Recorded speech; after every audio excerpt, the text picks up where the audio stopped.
Hello student, welcome to Chanakya education academy Barnala. ਅੱਜ ਆਪਾਂ ਕੁਝ ਮੈਥ ਦੇ ਟੌਪਿਕ ਡਿਸਕਸ ਕਰਨ ਲੱਗੇ ਹਾਂ। ਠੀਕ ਹੈ ਜੀ। ਜੋ ਪੰਜਾਬ ਪੁਲਿਸ ਕਾਂਸਟੇਬਲ ਅਤੇ ਪਟਵਾਰੀ ਦੇ ਬੈਚ ਚੱਲ ਰਹੇ ਨੇ, ਜੋ ਬੱਚਿਆਂ ਨੂੰ ਮੈਥ ਅਤੇ ਰੀਜਨਿੰਗ ਦੇ ਵਿੱਚ ਪ੍ਰੋਬਲਮ ਆਉਂਦੀ ਸੀ, ਤਾਂ ਅੱਜ ਆਪਾਂ ਮੈਥ ਅਤੇ ਰੀਜਨਿੰਗ ਨੂੰ ਪੰਜਾਬੀ ਮੀਡੀਅਮ ਦੇ ਵਿੱਚ ਸੋਲਵ ਕਰਾਂਗੇ। ਠੀਕ ਹੈ ਜੀ। ਅਤੇ ਸਭ ਤੋਂ ਮੇਨ ਗੱਲ, ਜੋ ਡਾਕਟਰ RS ਅਗਰਵਾਲ ਦਾ ਮੈਥ ਆ, ਤੁਹਾਨੂੰ ਪਤਾ ਕਿ ਕੰਪੀਟੀਟਿਵ ਐਗਜ਼ਾਮ ਲਈ, ਸਾਰੇ ਕੰਪੀਟੀਟਿਵ ਐਗਜ਼ਾਮ ਲਈ ਉਹ ਕੀ ਹੈ, ਇੱਕ ਬਹੁਤ ਇੰਪੋਰਟੈਂਟ ਸੋਰਸ ਆ। ਉਹ ਸਾਰਾ ਮੈਥ ਆਪਾਂ ਪੰਜਾਬੀ ਦੇ ਵਿੱਚ ਸੋਲਵ ਕਰਾਂਗੇ। ਠੀਕ ਹੈ ਜੀ। ਜੋ ਬੱਚਿਆਂ ਨੂੰ ਇਹ ਕੰਟੀਨਿਊ ਵੀਡੀਓ ਚਾਹੀਦੀਆਂ ਨੇ ਤਾਂ ਉਹ ਨੀਚੇ ਡਿਸਕ੍ਰਿਪਸ਼ਨ ਦੇ ਵਿੱਚ, ਠੀਕ ਹੈ ਜੀ, ਸਾਡੀ ਐਪ ਨੂੰ ਡਾਊਨਲੋਡ ਕਰ ਸਕਦੇ ਹੋ। ਉਹਦੇ ਵਿੱਚ ਤੁਹਾਨੂੰ ਕੰਟੀਨਿਊ ਪੰਜਾਬੀ ਮੀਡੀਅਮ ਦੇ ਵਿੱਚ ਪੂਰੇ ਮੈਥ ਦੀਆਂ ਵੀਡੀਓ ਮਿਲ ਜਾਣਗੀਆਂ, ਰੀਜਨਿੰਗ ਦੀਆਂ ਵੀਡੀਓ ਮਿਲ ਜਾਣਗੀਆਂ। ਠੀਕ ਹੈ ਜੀ। ਜੋ ਬੱਚੇ ਨੇ ਬੁੱਕਸ ਲੈਣੀ ਆ ਤਾਂ ਉਹ ਵੀ ਡਾਕਟਰ RS ਅਗਰਵਾਲ ਦੀ ਪੰਜਾਬੀ ਮੀਡੀਅਮ ਦੇ ਵਿੱਚ ਬੁੱਕ ਆ, ਉਹਨੂੰ ਪਰਚੇਜ ਕਰ ਸਕਦੇ ਹੋ। ਬਿਕੋਜ਼ ਤੁਹਾਨੂੰ ਇਹ ਕਾਂਸਟੇਬਲ ਅਤੇ ਪਟਵਾਰੀ ਦੇ ਐਗਜ਼ਾਮ ਦੇ ਵਿੱਚ ਬੱਚਿਆਂ ਲਈ ਬਹੁਤ ਹੈਲਪਫੁਲ ਬੁੱਕ ਆ। ਨੋਰਮਲੀ ਜੋ ਬੱਚੇ ਤਿਆਰੀ ਕਰਦੇ ਨੇ ਉਹਨਾਂ ਨੂੰ ਪਤਾ ਹੀ ਆ ਕਿ ਡਾਕਟਰ RS ਅਗਰਵਾਲ ਦਾ ਜੋ ਮੈਥ ਅਤੇ ਰੀਜਨਿੰਗ ਦੀ ਬੁੱਕ ਆ ਉਹ ਆਲ ਕੰਪੀਟੀਟਿਵ ਐਗਜ਼ਾਮ ਦੇ ਲਈ ਕਿੰਨੀ ਇੰਪੋਰਟੈਂਟ ਆ। ਠੀਕ ਹੈ ਜੀ। ਚਲੋ ਅੱਜ ਦਾ ਆਪਾਂ ਟੌਪਿਕ ਫਸਟ ਸ਼ੁਰੂ ਕਰਦੇ ਹਾਂ। ਪੰਜਾਬੀ ਮੀਡੀਅਮ ਦੇ ਵਿੱਚ ਸਾਰੇ ਟੌਪਿਕ ਕਰਾਂਗੇ ਆਪਾਂ, ਰੀਜਨਿੰਗ ਦੇ ਵੀ ਅਤੇ ਮੈਥ ਦੇ ਵੀ। ਸੋ ਧਿਆਨ ਨਾਲ ਤੁਸੀਂ ਇਹ ਸਾਰਾ ਕੁਛ ਕਰਨਾ ਤਾਂ ਜੋ ਤੁਹਾਡਾ ਜੋ ਕਾਂਸਟੇਬਲ ਦਾ ਪੇਪਰ ਆ ਅਤੇ ਪਟਵਾਰੀ ਦਾ ਪੇਪਰ ਆ, ਈਜ਼ੀਲੀ ਤੁਸੀਂ ਉਹਨੂੰ ਕਰੈਕ ਕਰ ਲਓ। ਠੀਕ ਹੈ ਜੀ। ਸਭ ਤੋਂ ਪਹਿਲਾ ਚੈਪਟਰ ਹੈਗਾ ਆਪਣਾ ਸੰਖਿਆਵਾਂ। ਸੰਖਿਆਵਾਂ ਦੀ ਗੱਲ ਕਰਨ ਲੱਗੇ ਹਾਂ ਆਪਾਂ, ਬਿਲਕੁਲ ਬੇਸਿਕ ਤੋਂ ਕਰਾਂਗੇ ਆਪਾਂ। ਠੀਕ ਹੈ ਜੀ। ਸਿੰਪਲ ਤਰੀਕੇ ਨਾਲ ਕਰਾਊਂ ਅਤੇ ਤੁਹਾਨੂੰ ਮੈਥ ਦੀਆਂ ਟ੍ਰਿਕਸ ਕਰਾਊਂ, ਜੋ ਕਿ ਤੁਹਾਡਾ ਸਮ 15 ਸੈਕਿੰਡ ਤੋਂ ਲੈ ਕੇ 30 ਸੈਕਿੰਡ ਦੇ ਵਿੱਚ ਤੁਹਾਡਾ ਪੂਰੇ ਦਾ ਪੂਰਾ ਇੱਕ ਸਮ ਸੋਲਵ ਹੋ ਜੇ। ਸਭ ਤੋਂ ਪਹਿਲਾਂ ਜੀ ਆ ਗਿਆ ਸੰਖਿਆਵਾਂ। ਹਿੰਦੂ ਅਰਬੀ ਵਿਵਸਥਾ ਅਨੁਸਾਰ ਕਿਸੇ ਸੰਖਿਆਵਾਂ ਨੂੰ ਲਿਖਣ ਲਈ 10 ਚਿੰਨ੍ਹਾਂ ਦਾ ਪ੍ਰਯੋਗ ਕੀਤਾ ਜਾਂਦਾ। ਉਹ 10 ਚਿੰਨ੍ਹ ਕਿਹੜੇ ਨੇ? 0 1 2 3 4 5 6 7 8 9। 0 ਤੋਂ ਲੈ ਕੇ 9 ਤੱਕ ਕੀ ਨੇ? ਹਿੰਦੂ ਅਰਬੀ ਵਿਵਸਥਾ ਦੇ ਚਿੰਨ੍ਹ ਨੇ। ਠੀਕ ਹੈ ਜੀ। ਜਿਨ੍ਹਾਂ ਨਾਲ ਆਪਾਂ ਕੋਈ ਵੀ ਸੰਖਿਆਵਾਂ ਲਿਖਦੇ ਹਾਂ, ਕੋਈ ਵੀ ਸੰਖਿਆ ਲਿਖਦੇ ਹਾਂ, ਕਿਹਦਾ ਯੂਜ਼ ਕਰਦੇ ਹਾਂ ਆਪਾਂ? 0 ਤੋਂ ਲੈ ਕੇ 9 ਤੱਕ ਨੰਬਰਸ ਦਾ ਆਪਾਂ ਯੂਜ਼ ਕਰਦੇ ਹਾਂ ਕੋਈ ਵੀ ਸੰਖਿਆ ਲਿਖਣ ਦੇ ਲਈ। ਉਸ ਤੋਂ ਬਾਅਦ ਸੰਖਿਆ ਦੀ ਪਲੇਸ ਕੀ ਹੁੰਦੀ ਹੈ, ਸਥਾਨ ਕੀ ਹੁੰਦਾ? ਕੋਈ ਵੀ ਸੰਖਿਆ ਆਪਾਂ ਲਿਖਦੇ ਉਹਦਾ ਸਥਾਨ ਕੀ ਹੁੰਦਾ? ਛੋਟੀਆਂ ਕਲਾਸਾਂ ਦੇ ਵਿੱਚ ਪੜ੍ਹਿਆ ਹੋਊ, ਤੁਹਾਨੂੰ ਪਤਾ ਕਿ ਲਾਸਟ ਵਾਲੇ ਅੰਕ ਨੂੰ ਕੀ ਕਹਿੰਦੇ ਹੁੰਦੇ ਆਪਾਂ? ਇਕਾਈ ਦਾ ਅੰਕ, ਫਿਰ ਦਹਾਈ, ਸੈਂਕੜਾ, ਹਜ਼ਾਰ, 10,000, ਲੱਖ, 10 ਲੱਖ, ਕਰੋੜ, 10 ਕਰੋੜ। ਠੀਕ ਹੈ ਜੀ। ਇਹ ਕੀ ਸੀ? ਸੰਖਿਆ ਦਾ ਕਰਮ ਆ ਕਿ ਸੰਖਿਆ ਲਿਖਣੀ ਕਿਵੇਂ ਆ। ਸਭ ਤੋਂ ਪਹਿਲਾ ਡਿਜਿਟ, ਕੋਈ ਵੀ ਆਪਾਂ ਸੰਖਿਆ ਲਿਖ ਲਈ, ਸਭ ਤੋਂ ਪਹਿਲਾ ਡਿਜਿਟ ਕੀ ਹੁੰਦਾ? ਇਕਾਈ ਦਾ, ਫਿਰ ਦਹਾਈ ਦਾ, ਸੈਂਕੜਾ, ਹਜ਼ਾਰ, 10,000। ਠੀਕ ਹੈ ਜੀ। ਇਸ ਤਰ੍ਹਾਂ ਆਪਾਂ ਕਰਮ ਅਨੁਸਾਰ ਲਿਖ ਸਕਦੇ ਹਾਂ, ਕੰਟੀਨਿਊ ਲਿਖ ਲੈਂਦੇ ਹਾਂ ਕੋਈ ਵੀ ਸੰਖਿਆ ਨੂੰ ਲਿਖਣ ਲਈ। ਠੀਕ ਹੈ ਜੀ। ਉਸ ਤੋਂ ਬਾਅਦ ਛੋਟੀਆਂ, ਜਿਵੇਂ ਕਿ ਨੋਰਮਲ 8th ਅਤੇ 10th ਦੇ ਬੇਸਿਸ 'ਤੇ ਕੋਈ ਵੀ ਐਗਜ਼ਾਮ ਆਉਂਦਾ, ਕੰਪੀਟੀਟਿਵ ਐਗਜ਼ਾਮ, ਉਹਦੇ ਵਿੱਚ ਕੀ ਆਉਂਦਾ ਹੁੰਦਾ ਜ਼ਿਆਦਾਤਰ ਕੁਐਸਚਨ ਕਿ ਆਪਾਂ ਨੂੰ ਵਰਡ ਦੇ ਵਿੱਚ ਦੇ ਦਿੰਦੇ ਨੇ, ਆਪਾਂ ਨੰਬਰਸ ਦੇ ਵਿੱਚ ਉਹਨੂੰ ਕਨਵਰਟ ਕਰਨਾ ਹੁੰਦਾ। ਜਿਵੇਂ 5,36,749, ਉਹਨੂੰ ਨੰਬਰਸ ਦੇ ਵਿੱਚ ਕਿਵੇਂ ਲਿਖਾਂਗੇ? ਠੀਕ ਹੈ ਜੀ। ਪਰ ਇਹ ਥੋੜ੍ਹੇ ਜਿਹੇ ਕੁਐਸਚਨ ਬਹੁਤ ਸੌਖੇ ਨੇ। ਕਾਂਸਟੇਬਲ ਅਤੇ ਪਟਵਾਰੀ ਦੇ ਵਿੱਚ ਤੁਹਾਨੂੰ ਇੱਦਾਂ ਦੇ ਕੁਐਸਚਨ ਨਹੀਂ ਆਉਣੇ। ਹਾਂਜੀ। ਉਸ ਤੋਂ ਬਾਅਦ ਯਾਦ ਰੱਖੋ, ਦਿੱਤੀ ਗਈ ਸੰਖਿਆ ਦਾ ਅੰਕਾਂ ਵਿੱਚ ਅੰਕਿਤ ਮੁੱਲ ਕੀ ਹੁੰਦਾ? ਇੱਕ ਦਿੱਤੀ ਗਈ ਸੰਖਿਆ ਵਿੱਚ ਕਿਸੇ ਅੰਕ ਦਾ ਅੰਕਿਤ ਮੁੱਲ ਉਸ ਅੰਕ ਦਾ ਆਪਣਾ ਹੀ ਮੁੱਲ ਹੁੰਦਾ। ਜਿਵੇਂ ਸੰਖਿਆ ਮੈਂ ਪਹਿਲਾਂ ਲਿਖੀ ਚੁੱਕੀ 7 8 6 5। ਹੁਣ ਇਹਦੇ ਵਿੱਚ ਮੈਂ ਤੁਹਾਨੂੰ ਕਹਿਦਾ ਵੀ 8 ਦਾ ਅੰਕਿਤ ਮੁੱਲ ਦੱਸੋ। 8 ਦਾ ਅੰਕਿਤ ਮੁੱਲ, ਅੰਕਿਤ ਮੁੱਲ ਇੰਗਲਿਸ਼ 'ਚ ਆਪਾਂ ਇਹਨੂੰ ਕਹਿੰਦੇ ਆ ਫੇਸ ਵੈਲਿਊ। Face value. ਜਿਹੜੇ ਵੀ ਅੱਖਰ ਦਾ ਆਪਾਂ ਨੂੰ ਪੁੱਛਣਗੇ ਉਹ ਅੱਖਰ ਆਪ ਹੀ ਉਹਦਾ ਆਨਸਰ ਆ। ਜੇ 8 ਦਾ ਅੰਕਿਤ ਮੁੱਲ ਕਹਿਤਾ ਤਾਂ 8 ਦਾ ਅੰਕਿਤ ਮੁੱਲ ਕੀ ਹੋਊਗਾ? 8 ਹੀ ਹੋ। ਠੀਕ ਹੈ ਜੀ।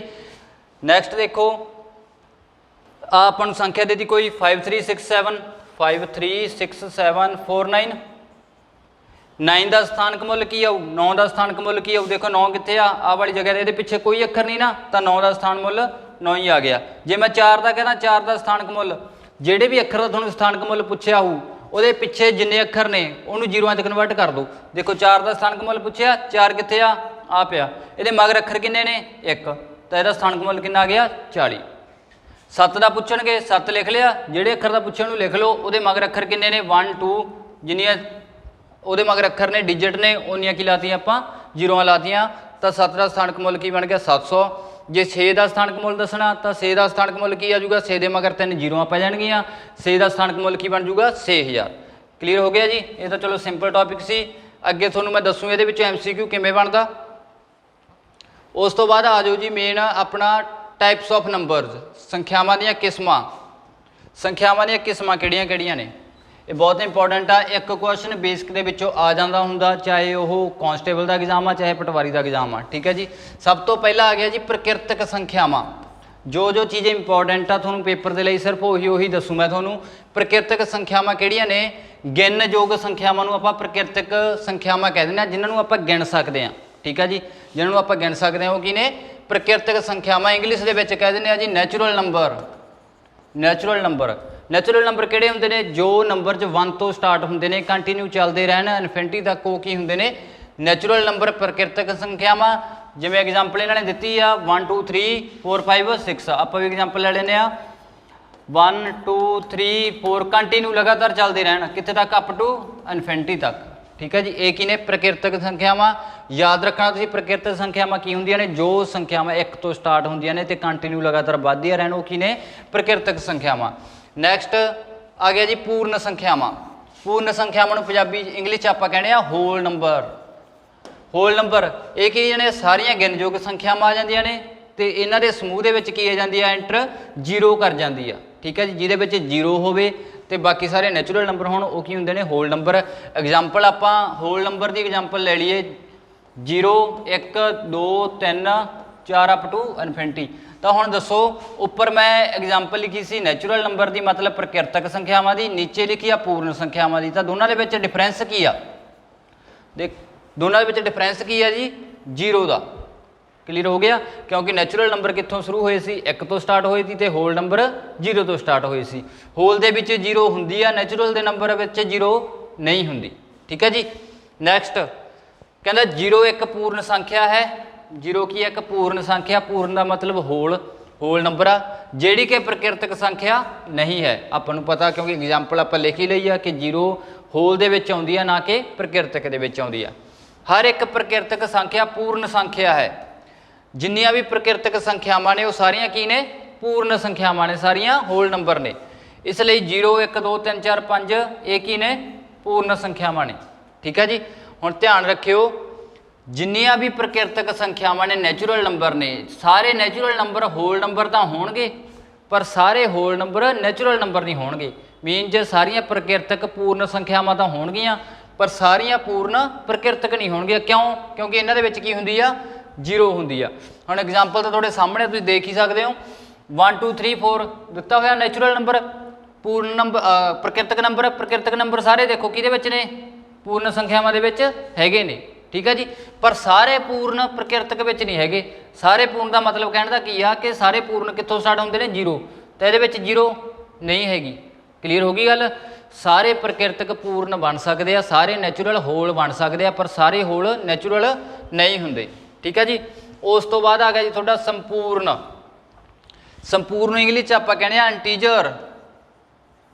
ਸੰਪੂਰਨ ਸਾਰੀਆਂ ਗਿਣਨਯੋਗ ਸੰਖਿਆਵਾਂ, 0 ਅਤੇ ਰਿਣਾਤਮਕ ਗਿਣਨਯੋਗ ਸੰਖਿਆਵਾਂ ਨੂੰ ਕੀ ਕਹਿੰਦੇ ਆਪਾਂ? ਸੰਪੂਰਨ ਸੰਖਿਆ। All negative 0 and all positive numbers are called integer. ਠੀਕ ਹੈ ਜੀ। ਆ ਗਰੁੱਪ ਤੁਹਾਨੂੰ ਦਿੱਤਾ ਹੋਇਆ ਸਕਾਰਾਤਮਕ ਸੰਪੂਰਨ ਸੰਖਿਆ ਮਤਲਬ ਪੋਜ਼ਿਟਿਵ ਨੰਬਰਸ 1 2 3 4 5। ਉਸ ਤੋਂ ਬਾਅਦ ਨਿਰਾਤਮਕ ਮਤਲਬ ਨੈਗੇਟਿਵ, ਮਾਈਨਸ ਵਾਲੇ ਆ ਗਏ, ਮਾਈਨਸ 1 2 3 4 5। ਉਸ ਤੋਂ ਬਾਅਦ ਕੀ ਆ ਗਿਆ? ਗੈਰ ਨਿਰਾਤਮਕ ਸੰਪੂਰਨਾਂਕ, ਉਹ ਕੀ ਹੁੰਦਾ? 0। 0 ਕੀ ਆ? ਨਾ ਤਾਂ ਪੋਜ਼ਿਟਿਵ ਹੁੰਦੀ ਆ ਤੇ ਨਾ ਹੀ ਨੈਗੇਟਿਵ ਹੁੰਦੀ ਆ। ਤੁਹਾਨੂੰ ਇਹਦਾ ਵੀ ਪਤਾ ਹੋਣਾ ਕਿ 0 ਸੈਂਟਰ ਦੇ ਵਿੱਚ ਆ ਜਾਂਦੀ ਆ। ਜੇ ਆਪਾਂ 0 ਤੋਂ ਰਾਈਟ ਸਾਈਡ ਵੱਲ ਜਾਈਏ ਤਾਂ ਪਲੱਸ ਦੇ ਨੰਬਰ ਸ਼ੁਰੂ ਹੋ ਜਾਣਗੇ ਅਪ ਟੂ ਇਨਫਿਨਿਟੀ ਤੱਕ। ਜੇ ਆਪਾਂ ਲੈਫਟ ਸਾਈਡ ਵੱਲ ਆਈਏ ਤਾਂ ਮਾਈਨਸ ਦੇ ਨੰਬਰ ਸ਼ੁਰੂ ਹੋ ਜਾਣਗੇ। ਠੀਕ ਹੈ ਜੀ। ਇਹ ਤਾਂ ਨੋਰਮਲ ਗੱਲ ਸੀ, ਸਾਰਿਆਂ ਨੂੰ ਆਲਮੋਸਟ ਪਤਾ ਹੀ ਹੋਣੀ ਆ। ਉਸ ਤੋਂ ਬਾਅਦ ਆ ਜਾਓ ਜੀ ਜਿਸਤ ਸੰਖਿਆਵਾਂ। ਜਿਸਤ ਸੰਖਿਆਵਾਂ ਕੀ ਹੁੰਦੀਆਂ? ਜਿਸਤ ਸੰਖਿਆਵਾਂ ਬਾਰੇ ਵੀ ਤੁਹਾਨੂੰ ਆਲਮੋਸਟ ਨੌਲੇਜ ਹੋਣੀ ਆ, ਪਰ ਫਿਰ ਵੀ ਇੱਕ ਵਾਰੀ ਮੈਂ ਤੁਹਾਨੂੰ ਕਲੀਅਰ ਕਰ ਦਿੰਦਾ। ਜਿਸਤ ਸੰਖਿਆਵਾਂ ਨੂੰ ਆਪਾਂ ਪੰਜਾਬੀ 'ਚ ਕੀ ਕਹਿੰਦੇ ਆ? ਇੰਗਲਿਸ਼ 'ਚ ਕੀ ਕਹਿੰਦੇ ਆ? Even number. ਪੰਜਾਬੀ 'ਚ ਜਿਸਤ ਸੰਖਿਆਵਾਂ ਕਹਿੰਦੇ ਆ ਤੇ ਇੰਗਲਿਸ਼ ਦੇ ਵਿੱਚ ਕੀ ਕਹਿੰਦੇ ਇਹਨਾਂ ਨੂੰ? Even numbers. ਉਹ ਨੰਬਰ ਜੋ 2 ਨਾਲ ਵੰਡਣਯੋਗ ਹੋਣ। ਠੀਕ ਹੈ ਜੀ। ਉਹ ਸੰਖਿਆਵਾਂ ਜਾਂ ਉਹ ਨੰਬਰ ਜਿਹੜੇ 2 ਨਾਲ ਪੂਰੇ ਵੰਡੇ ਜਾਣ, ਉਹ ਕੀ ਹੁੰਦੇ ਨੇ? Even number. ਜਿਵੇਂ ਆਪਾਂ ਲਾ ਲਈਏ 0 2 4 6 8 10, ਇਹ ਕੀ ਨੇ? ਸਾਰੀਆਂ ਜਿਸਤ ਸੰਖਿਆਵਾਂ ਨੇ, ਈਵਨ ਨੰਬਰਸ ਨੇ। ਠੀਕ ਹੈ ਜੀ। ਉਸ ਤੋਂ ਬਾਅਦ ਆ ਗਏ ਟਾਂਕ। ਟਾਂਕ ਨੂੰ ਇੰਗਲਿਸ਼ 'ਚ ਕਹਿੰਦੇ ਆਪਾਂ ਔਡ ਨੰਬਰ। ਔਡ ਨੰਬਰਸ ਉਹ ਸੰਖਿਆਵਾਂ ਜੋ 2 ਨਾਲ ਵੰਡਣਯੋਗ ਨਹੀਂ ਹਨ। ਜੋ ਸੰਖਿਆਵਾਂ 2 ਤੇ ਪੂਰੀਆਂ ਨਹੀਂ ਵੰਡੀਆਂ ਜਾਂਦੀਆਂ, ਉਹ ਕੀ ਹੁੰਦੀਆਂ ਨੇ? ਔਡ ਨੰਬਰਸ ਮੀਨਜ਼ ਟਾਂਕ ਸੰਖਿਆਵਾਂ। ਜਿਵੇਂ 1 3 5 7 9 ਠੀਕ ਹੈ ਜੀ, ਇਹ 2 ਤੇ ਪੂਰੇ ਨਹੀਂ ਵੰਡੇ ਜਾਂਦੇ ਤਾਂ ਉਹ ਕੀ ਨੇ, ਟਾਂਗ ਸੰਖਿਆਵਾਂ। ਹਾਂਜੀ, ਉਸ ਤੋਂ ਬਾਅਦ ਆ ਗਿਆ ਅਭਾਜ, ਜੋ ਤੁਹਾਡੇ ਲਈ ਬਹੁਤ ਇੰਪੋਰਟੈਂਟ ਆ। ਕਾਂਸਟੇਬਲ ਜਾਂ ਪਟਵਾਰੀ ਦੇ ਐਗਜ਼ਾਮ ਦੇ ਵਿੱਚ ਇੱਕ ਕੁਐਸਚਨ ਇਹਨਾਂ ਦੇ ਵਿੱਚੋਂ ਆਈ ਜਾਂਦਾ ਪ੍ਰਾਈਮ ਨੰਬਰਸ ਦੇ ਵਿੱਚੋਂ। ਨੋਰਮਲੀ ਆਪਾਂ ਨੂੰ 4 ਆਪਸ਼ਨ ਦੇ ਕੇ ਉਹਨਾਂ ਤੋਂ ਪੁੱਛ ਲੈਂਦੇ ਨੇ ਵੀ ਕਿਹੜਾ ਪ੍ਰਾਈਮ ਨੰਬਰ ਆ ਤੇ ਕਿਹੜਾ ਪ੍ਰਾਈਮ ਨੰਬਰ ਨਹੀਂ ਹੈਗਾ। ਠੀਕ ਹੈ ਜੀ, ਅਭਾਜ ਸੰਖਿਆ ਹੁੰਦੀ ਆ ਪ੍ਰਾਈਮ ਨੰਬਰ। ਹੁਣ ਯਾਦ ਰੱਖੋ, ਧਿਆਨ ਦੇਣਾ, ਇਹ ਇੰਪੋਰਟੈਂਟ ਆ ਐਗਜ਼ਾਮ ਦੇ ਲਈ। ਇੱਕ ਸੰਖਿਆ ਜੋ ਕਿ 1 ਤੋਂ ਵੱਡੀ ਹੈ, ਜੋ ਸੰਖਿਆ 1 ਤੋਂ ਵੱਡੀ ਹੈ ਅਤੇ ਜਿਸ ਦੇ ਸਿਰਫ 2 ਹੀ ਗੁਣਨਖੰਡ ਬਣ, ਜਿਹਦੇ ਗੁਣਨਖੰਡ ਕੀ ਬਣ, 2 ਹੀ ਬਣ, ਉਹ ਸੰਖਿਆ ਤੇ ਆਪ ਉਹੀ ਸੰਖਿਆ ਨੂੰ ਅਭਾਜ ਸੰਖਿਆ ਕਹਿੰਦੇ ਹਨ। ਠੀਕ ਹੈ ਜੀ, ਤੁਹਾਨੂੰ ਨਾਰਮਲ ਵਰਡਿੰਗ ਦੇ ਵਿੱਚ ਦੱਸ ਦਿੰਦਾ, ਉਹ ਸੰਖਿਆ ਹੁੰਦੀ ਆ ਅਭਾਜ ਸੰਖਿਆ ਜਿਹੜੀ ਕਿਸੇ ਹੋਰ ਦੇ ਟੇਬਲ 'ਚ ਨਾ ਆਵੇ। ਠੀਕ ਹੈ ਜੀ, ਜਿਹਦਾ ਫੈਕਟਰ ਕੀ ਬਣੇ, ਸਿਰਫ 1 ਬਣੇ। ਮੀਨਜ਼ ਜਿਵੇਂ ਆਪਾਂ ਲੈ ਲਈਏ 2 ਦੇਖੋ 2 ਕਿਸੇ ਦੇ ਟੇਬਲ 'ਚ ਨਹੀਂ ਆਉਂਦਾ, 2 ਨੂੰ ਆਪਾਂ ਕੀ ਬੋਲਦੇ ਆ, 2 ਬਣਦਾ 2, 2 ਏਕਮ 2, 2 ਦਾ ਫੈਕਟਰ ਕੀ ਬਣਦਾ, ਇੱਕ ਦਾ 2 ਆਪ ਹੀ ਬਣਦਾ, ਦੂਜਾ ਉਹਦੇ ਨਾਲ ਫੈਕਟਰ ਕੀ ਬਣਦਾ 1। ਸਮਝ ਲੱਗੀ, ਉਹ ਕੀ ਹੁੰਦੇ ਨੇ, ਅਭਾਜ ਸੰਖਿਆਵਾਂ, ਪੂਰਨ ਸੰਖਿਆਵਾਂ। ਉਸ ਤੋਂ ਬਾਅਦ 3 ਲੈ ਲਈਏ, ਦੇਖੋ 3 ਵੀ ਕੀ ਹੁੰਦਾ, 3 ਏਕਮ 3 ਹੁੰਦਾ, 3 ਬਣਦਾ 3। ਠੀਕ ਹੈ ਜੀ, ਕਿਸੇ ਹੋਰ ਦੇ ਟੇਬਲ 'ਚ ਆਉਂਦਾ ਨਹੀਂ ਆਉਂਦਾ। ਉਸ ਤੋਂ ਬਾਅਦ ਜੇ 4 ਲੈ ਲਈਏ, 4 ਕੀ ਹੁੰਦਾ, 2 ਦਾ 4 ਤਾਂ ਆਉਂਦਾ ਨਾ ਕਿਸੇ ਹੋਰ 2 ਦੇ ਟੇਬਲ 'ਚ ਆਉਂਦਾ 4, ਤਾਂ ਕਰਕੇ 4 ਕੀ ਆ, ਅਭਾਜ ਨੰਬਰ ਨਹੀਂ ਹੈਗਾ। ਜੋ ਸੰਖਿਆਵਾਂ ਸਿਰਫ ਆਪਣੇ ਟੇਬਲ ਦੇ ਵਿੱਚ ਆਉਣ ਤੇ ਫੈਕਟਰ ਕੀ ਬਣਦਾ ਹੋਵੇ, ਇੱਕ ਤਾਂ ਉਹ ਸੰਖਿਆ ਆਪ ਹੀ ਬਣਦੀ ਹੋਵੇ ਉਹਦਾ ਫੈਕਟਰ, ਤੇ ਦੂਜਾ ਫੈਕਟਰ ਕੀ ਬਣਦਾ ਹੋਵੇ 1, ਤਾਂ ਉਹ ਕੀ ਹੁੰਦੇ ਨੇ, ਪ੍ਰਾਈਮ ਨੰਬਰ। ਕਲੀਅਰ ਹੋ ਗਿਆ ਜੀ ਗੱਲ ਸਾਰਿਆਂ ਨੂੰ। ਪ੍ਰਾਈਮ ਨੰਬਰ 'ਚੋਂ ਕੁਐਸਚਨ ਤੁਹਾਨੂੰ ਇਹ ਵੀ ਪੁੱਛ ਲੈਂਦੇ ਨੇ, ਜਿਵੇਂ ਮੈਂ ਕਹਿੰਦਾ 1 ਤੋਂ 50 ਤੱਕ ਕਿੰਨੇ ਪ੍ਰਾਈਮ ਨੰਬਰ ਹੁੰਦੇ ਨੇ, 1 ਤੋਂ 20 ਤੱਕ ਕਿੰਨੇ ਪ੍ਰਾਈਮ ਨੰਬਰ ਹੁੰਦੇ ਨੇ, ਇਹਦਾ ਵੀ ਟੇਬਲ ਤੁਹਾਨੂੰ ਬਾਅਦ 'ਚ ਮੈਂ ਕਰਵਾ ਦੂੰ। ਠੀਕ ਹੈ ਜੀ, ਇਦਾਂ ਦਾ ਕੁਐਸਚਨ ਵੀ ਬਣਦਾ ਇਹਦੇ 'ਚੋਂ। ਹਾਂਜੀ, ਐਗਜ਼ਾਮਪਲ ਲਈ ਜੇ ਪ੍ਰਾਈਮ ਨੰਬਰ ਦੀ ਦੇਖੋ ਪੁੱਤ ਕਿਹੜੇ ਕਿਹੜੇ ਹੁੰਦੇ ਆ ਪ੍ਰਾਈਮ ਨੰਬਰ, 2 3 5 7 11 13 17 19। ਠੀਕ ਹੈ ਜੀ, ਕਿੱਥੇ ਤੱਕ ਲਿਖਿਆ ਹੋਇਆ, ਇਹ 100 ਤੱਕ ਲਿਖੇ ਹੋਏ ਨੇ, 0 ਤੋਂ ਲੈ ਕੇ 100 ਤੱਕ ਕਿੰਨੇ ਪ੍ਰਾਈਮ ਨੰਬਰ ਨੇ, ਸਾਰਾ ਦਿੱਤਾ ਹੋਇਆ। ਤੁਸੀਂ ਇੱਕ ਵਾਰੀ ਵੀਡੀਓ ਨੂੰ ਪੌਜ਼ ਕਰਕੇ ਨੋਟਸ ਬਣਾਉਣ ਲੱਗੇ ਹੋ ਤਾਂ ਲਿਖ ਲਿਓ ਕਿ 0 ਤੋਂ 100 ਤੱਕ ਕਿੰਨੇ ਪ੍ਰਾਈਮ ਨੰਬਰਸ ਹੁੰਦੇ ਨੇ। ਇਹ ਬਹੁਤ ਇੰਪੋਰਟੈਂਟ ਆ ਤੁਹਾਡੇ ਲਈ। ਇੱਕ ਸਿੰਪਲ ਜਿਹਾ ਕੁਐਸਚਨ ਹੀ ਆ ਜਾਂਦਾ ਐਗਜ਼ਾਮ ਦੇ ਵਿੱਚ, ਮੰਨ ਲਓ ਆਪਾਂ ਨੂੰ 1 ਤੋਂ 50 ਤੱਕ ਹੀ ਪੁੱਛ ਲਿਆ ਵੀ ਪ੍ਰਾਈਮ ਨੰਬਰ ਕਿੰਨੇ ਨੇ। ਜੇ ਆਪਣੇ ਨਹੀਂ ਯਾਦ ਹੋਣਗੇ ਜਾਂ ਕਿਸੇ ਬੱਚੇ ਨੂੰ ਨਹੀਂ ਪਤਾ ਕਿ ਪ੍ਰਾਈਮ ਨੰਬਰ ਕੀ ਹੁੰਦੇ ਨੇ, ਤਾਂ ਉਹ ਇੱਕ ਸਿੰਪਲ ਜਿਹਾ ਕੁਐਸਚਨ ਹੀ ਛੱਡਿਆ ਜਾਂਦਾ ਐਗਜ਼ਾਮ ਦੇ ਵਿੱਚ। ਬਟ ਹੈਗਾ ਬਹੁਤ ਸਿੰਪਲ, ਬਹੁਤ ਈਜ਼ੀ ਹੈ ਇਹ। ਠੀਕ ਹੈ ਜੀ, ਉਸ ਤੋਂ ਬਾਅਦ ਆ ਗਿਆ ਜੀ ਪ੍ਰਾਈਮ ਨੰਬਰ ਤੋਂ ਉਲਟ ਗੱਲ ਕਰੀਏ, ਪ੍ਰਾਈਮ ਨੰਬਰ ਤੋਂ ਆਪੋਜਿਟ ਗੱਲ ਕਰੀਏ। ਪ੍ਰਾਈਮ ਨੰਬਰ ਤੋਂ ਆਪੋਜਿਟ ਕੀ ਹੁੰਦੇ ਨੇ, ਕੰਪੋਜਿਟ ਨੰਬਰ, ਜਿਨ੍ਹਾਂ ਨੂੰ ਆਪਾਂ ਕੀ ਕਹਿੰਦੇ ਆ ਪੰਜਾਬੀ ਦੇ ਵਿੱਚ ਭਾਜ ਸੰਖਿਆਵਾਂ। ਠੀਕ ਹੈ ਜੀ, ਭਾਜ ਸੰਖਿਆਵਾਂ। ਪਰ ਉਸ ਤੋਂ ਪਹਿਲਾਂ ਇਹਨਾਂ ਨੇ ਦੱਸਿਆ ਆਪਾਂ ਨੂੰ ਕਿ ਜੇ ਪ੍ਰਾਈਮ ਨੰਬਰ ਆਪਾਂ ਨੂੰ, ਜਿਵੇਂ ਮੈਂ ਪਹਿਲਾਂ ਦੱਸਿਆ ਸੀ ਵੀ 4 ਆਪਸ਼ਨ ਦੇਤੀਆਂ, ਉਹਨਾਂ ਦੇ ਵਿੱਚੋਂ ਦੱਸਤਾ ਵੀ ਕਿਹੜਾ ਪ੍ਰਾਈਮ ਨੰਬਰ ਹੈਗਾ ਜਾਂ ਨਹੀਂ ਹੈਗਾ, ਉਹ ਕਿਵੇਂ ਫਾਈਂਡ ਕਰਨਾ। ਹੁਣ ਦੇਖੋ ਆਪਾਂ ਨੂੰ 191 ਦੇਤਾ, 191 191 ਦੱਸਣਾ ਆਪਾਂ ਵੀ ਭਾਜ ਸੰਖਿਆ ਹੈ, ਅਭਾਜ ਸੰਖਿਆ ਹੈਗੀ ਆ ਜਾਂ ਨਹੀਂ, ਮੀਨਜ਼ ਪ੍ਰਾਈਮ ਨੰਬਰ ਹੈਗਾ ਜਾਂ ਨਹੀਂ। ਠੀਕ ਹੈ ਜੀ, ਇਹਦੇ ਲਈ ਤੁਹਾਨੂੰ ਕੀ ਕਰਨਾ ਪੈਣਾ, 1 ਤੋਂ 20 ਤੱਕ ਤਾਂ ਸਕੇਅਰ ਯਾਦ ਕਰਨੇ ਪੈਣੇ ਆ। ਜਿਵੇਂ 1 ਦਾ ਸਕੇਅਰ 1, 2 ਦਾ ਸਕੇਅਰ 2। ਸਕੇਅਰ ਕੀ ਹੁੰਦੇ ਨੇ, ਪਾਵਰ 2 ਨੂੰ ਕੀ ਕਹਿੰਦੇ ਨੇ ਆਪਾਂ, ਸਕੇਅਰ। 1 ਦਾ ਸਕੇਅਰ ਜਿੰਨੀ ਪਾਵਰ ਹੋਊ ਉਹਨੂੰ ਉਨੇ ਵਾਰੀ ਕੀ ਕਰਨਾ, ਮਲਟੀਪਲਾਈ ਕਰਨਾ। 1 × 1 1। ਜੇ ਮੈਂ ਕਹਿੰਦਾ 2 ਦਾ ਸਕੇਅਰ ਤਾਂ ਕੀ ਆ ਜਾਊਗਾ, 2 1 ਦਾ 2 = 4, 2 ਦਾ ਸਕੇਅਰ 4, 3 ਦਾ ਸਕੇਅਰ 3 ਤੇ 9, 4 ਦਾ ਸਕੇਅਰ ਚੌਕਮ ਚੌਕੀ 16। 1 ਤੋਂ 20 ਤੱਕ ਨੋਰਮਲ ਤੁਹਾਡੇ ਯਾਦ ਹੋਣ। ਠੀਕ ਹੈ ਜੀ, ਜਿਵੇਂ ਹੁਣ 191 ਦੱਸਣਾ ਜੀ ਭਾਜ ਸੰਖਿਆ ਹੈਗੀ ਆ ਜਾਂ ਨਹੀਂ। ਹੁਣ ਤੁਸੀਂ ਕੀ ਕਰਨਾ ਪੁੱਤ, 191 ਆ, 191 ਕਿਹਦੇ ਸਕੇਅਰ ਦੇ ਕੋਲੇ ਆ। ਸਭ ਤੋਂ ਪਹਿਲਾ ਸਟੈਪ ਇਹ ਆ ਤੁਹਾਡਾ, 191 ਕਿਹਦੇ ਸਕੇਅਰ ਦੇ ਕੋਲੇ ਆ। ਹੁਣ 191 ਜੇ ਆਪਾਂ 13 ਦਾ ਸਕੇਅਰ ਕਰੀਏ, 13 ਦਾ ਸਕੇਅਰ ਕਿੰਨਾ ਹੁੰਦਾ, 13 ਦਾ ਸਕੇਅਰ ਹੁੰਦਾ 169। ਪਰ ਆਪਾਂ ਕੀ ਦੇਖਣਾ, 191, 169 ਦਾ ਛੋਟਾ। ਤਾਂ ਉਸ ਤੋਂ ਬਾਅਦ ਦੇਖੋ 14 ਦਾ ਸਕੇਅਰ, 14 ਦਾ ਸਕੇਅਰ ਹੁੰਦਾ 196। ਤਾਂ ਦੇਖੋ 191 ਕਿਹਦੇ ਕੋਲੇ, 196 ਕੋਲੇ। ਇੱਕ ਗੱਲ ਹੋਰ ਯਾਦ ਰੱਖਣੀ ਆ, ਜਿਹਦਾ ਵੀ ਤੁਸੀਂ ਲਿਖਣਾ ਸਕੇਅਰ, ਠੀਕ ਹੈ ਜੀ, ਜਿਵੇਂ 14 ਸਕੇਅਰ 196 ਆ, ਉਹ ਹਮੇਸ਼ਾ ਜਿਹਦਾ ਪੁੱਛਿਆ ਹੋਊ ਉਹਦੇ ਨਾਲੋਂ ਵੱਡਾ ਹੋਵੇ। ਸਮਝ ਲੱਗ ਗਈ। ਜਿਵੇਂ ਆਪਾਂ ਲਿਖਤਾ ਜੇ ਆਪਾਂ ਕਹਿੰਦੇ 13 ਦੇ ਕੋਲੇ ਆ, 13 ਦਾ ਕੀ 169, ਇਹ ਕਿੰਨਾ 191, ਪਰ 191 ਵੱਡਾ 13 ਦਾ, 169 ਛੋਟਾ। ਕੀ ਕਰਨਾ ਤੁਸੀਂ, 191 ਤੋਂ ਵੱਡਾ ਹੀ ਰੱਖਣਾ। ਜਿਹਦਾ ਸਕੇਅਰ ਆ ਉਹ 191 ਤੋਂ ਕੀ ਹੋਵੇ, ਵੱਡੀ ਹੋਵੇ। ਤਾਂ ਕਿਹੜਾ ਅੱਖਰ ਆ ਉਹ 14, 14 ਦਾ ਸਕੇਅਰ ਕੀ 191 ਤੋਂ ਵੱਡਾ, 196 ਤੋਂ 196 ਆ। ਠੀਕ ਹੈ ਜੀ। ਹੁਣ ਜਿਵੇਂ ਲਾ ਲਈਏ ਆਪਾਂ 191, 191 14 ਦਾ ਸਕੇਅਰ ਕੀ 191 ਤੋਂ ਵੱਡਾ। ਠੀਕ ਹੈ ਜੀ, ਸਕੇਅਰ ਉਧਰ ਜਾ ਕੇ ਰੂਟ ਬਣਾਤਾ ਇਹਨਾਂ ਨੇ। ਤਾਂ ਤੁਸੀਂ ਕੀ ਕਰਨਾ ਮੇਨ, ਹੁਣ ਆਪਾਂ ਨੂੰ ਪਤਾ ਵੀ 191 14 ਦੇ ਸਕੇਅਰ ਕੋਲੇ ਆ, ਤਾਂ 14 ਤੋਂ ਜਿਹੜੇ ਨੀਚੇ ਨੇ, 14 ਤੋਂ ਨੀਚੇ ਨੇ ਜਿੰਨੇ ਪ੍ਰਾਈਮ ਨੰਬਰ ਨੇ ਉਹ ਸਾਰੇ ਲਿਖ ਲਓ। 14 ਤੋਂ ਨੀਚੇ ਪ੍ਰਾइम ਨੰਬਰ ਕਿਹੜੇ ਨੇ 2 ਆ 3 ਆ 5 7 11 13 ਇਹ ਕੀ ਨੇ 14 ਤੋਂ ਨੀਚੇ ਪ੍ਰਾइम ਨੰਬਰ ਨੇ। ਹੁਣ ਤੁਸੀਂ ਕੀ ਕਰਨਾ 191 ਜਿਹੜਾ ਦਿੱਤਾ ਹੋਇਆ ਆਪਾਂ ਨੂੰ ਪੁੱਛਿਆ ਵੀ ਪ੍ਰਾइम ਨੰਬਰ ਹੈਗਾ ਜਾਂ ਨਹੀਂ ਉਹਨੂੰ ਕੀ ਕਰਨਾ ਆ ਜਿਹੜੇ ਡਿਜਿਟ ਦੇਤੇ ਪ੍ਰਾइम ਨੰਬਰ ਕੱਢ ਲਿਆ ਆਪਾਂ ਇਹਨਾਂ ਤੇ ਡਿਵਾਈਡ ਕਰਕੇ ਦੇਖ ਲਓ। ਜੇ ਤਾਂ 191 ਨਾ ਸਾਰਿਆਂ ਤੋਂ ਕਿਸੇ ਤੇ ਵੰਡਿਆ ਗਿਆ ਤਾਂ ਉਹ ਪ੍ਰਾइम ਨੰਬਰ ਨਹੀਂ ਹੈਗਾ ਅਭਾਜ ਨਹੀਂ ਹੈਗਾ ਠੀਕ ਹੈ ਜੀ। ਜੇ ਨਾ ਵੰਡਿਆ ਗਿਆ ਫਿਰ ਉਹ ਪ੍ਰਾइम ਨੰਬਰ ਹੈਗਾ। ਕਲੀਅਰ ਹੋ ਗਈ। देखो अपन पता 191 में 2 ते वंडीए नहीं जाता 3 ते वंडीए नहीं जाता 4 ते वंडीए नहीं जाता किसी ते भी नहीं जाता किसी भी अखर ते डिवाइड नहीं होंदा 191 इन्हां दे विचों करके देख सकते हो तुसीं तां इन्हां विचों कोई भी 191 नूं पूरी तरह नहीं वंडदा इसलिए 191 की है एक अभाज संख्या 191 की है एक प्राइम नंबर ठीक है जी। ये क्वेश्चन नॉर्मली पेपर दे विच पा दिंदे ने 4 ऑप्शनां दित्तियां होणगीਆਂ ਤੁਹਾਨੂੰ ਪੁੱਛ ਲੈਣਗੇ ਵੀ 4 ਆਪਸ਼ਨਾਂ ਦੇ ਵਿੱਚੋਂ ਕਿਹੜਾ ਕੀ ਆ ਪ੍ਰਾइम ਨੰਬਰ ਹੈਗਾ ਜਾਂ ਪੁੱਛ ਲੈਣਗੇ ਵੀ ਕਿਹੜਾ ਇਹਨਾਂ ਦੇ ਵਿੱਚੋਂ ਪ੍ਰਾइम ਨੰਬਰ ਨਹੀਂ ਹੈਗਾ। ਜੇਕਰ ਤੁਹਾਨੂੰ ਕੱਢਣ ਦਾ ਪਤਾ ਤਰੀਕਾ ਪਤਾ ਵੀ ਅਸੀਂ ਪ੍ਰਾइम ਨੰਬਰ ਕਿਵੇਂ ਦੇਖਣਾ ਤਾਂ ਨਾਰਮਲੀ ਈਜ਼ੀਲੀ ਤੁਸੀਂ ਉਹਦਾ ਆਨਸਰ ਦੇ ਦੋਗੇ ਠੀਕ ਹੈ ਜੀ।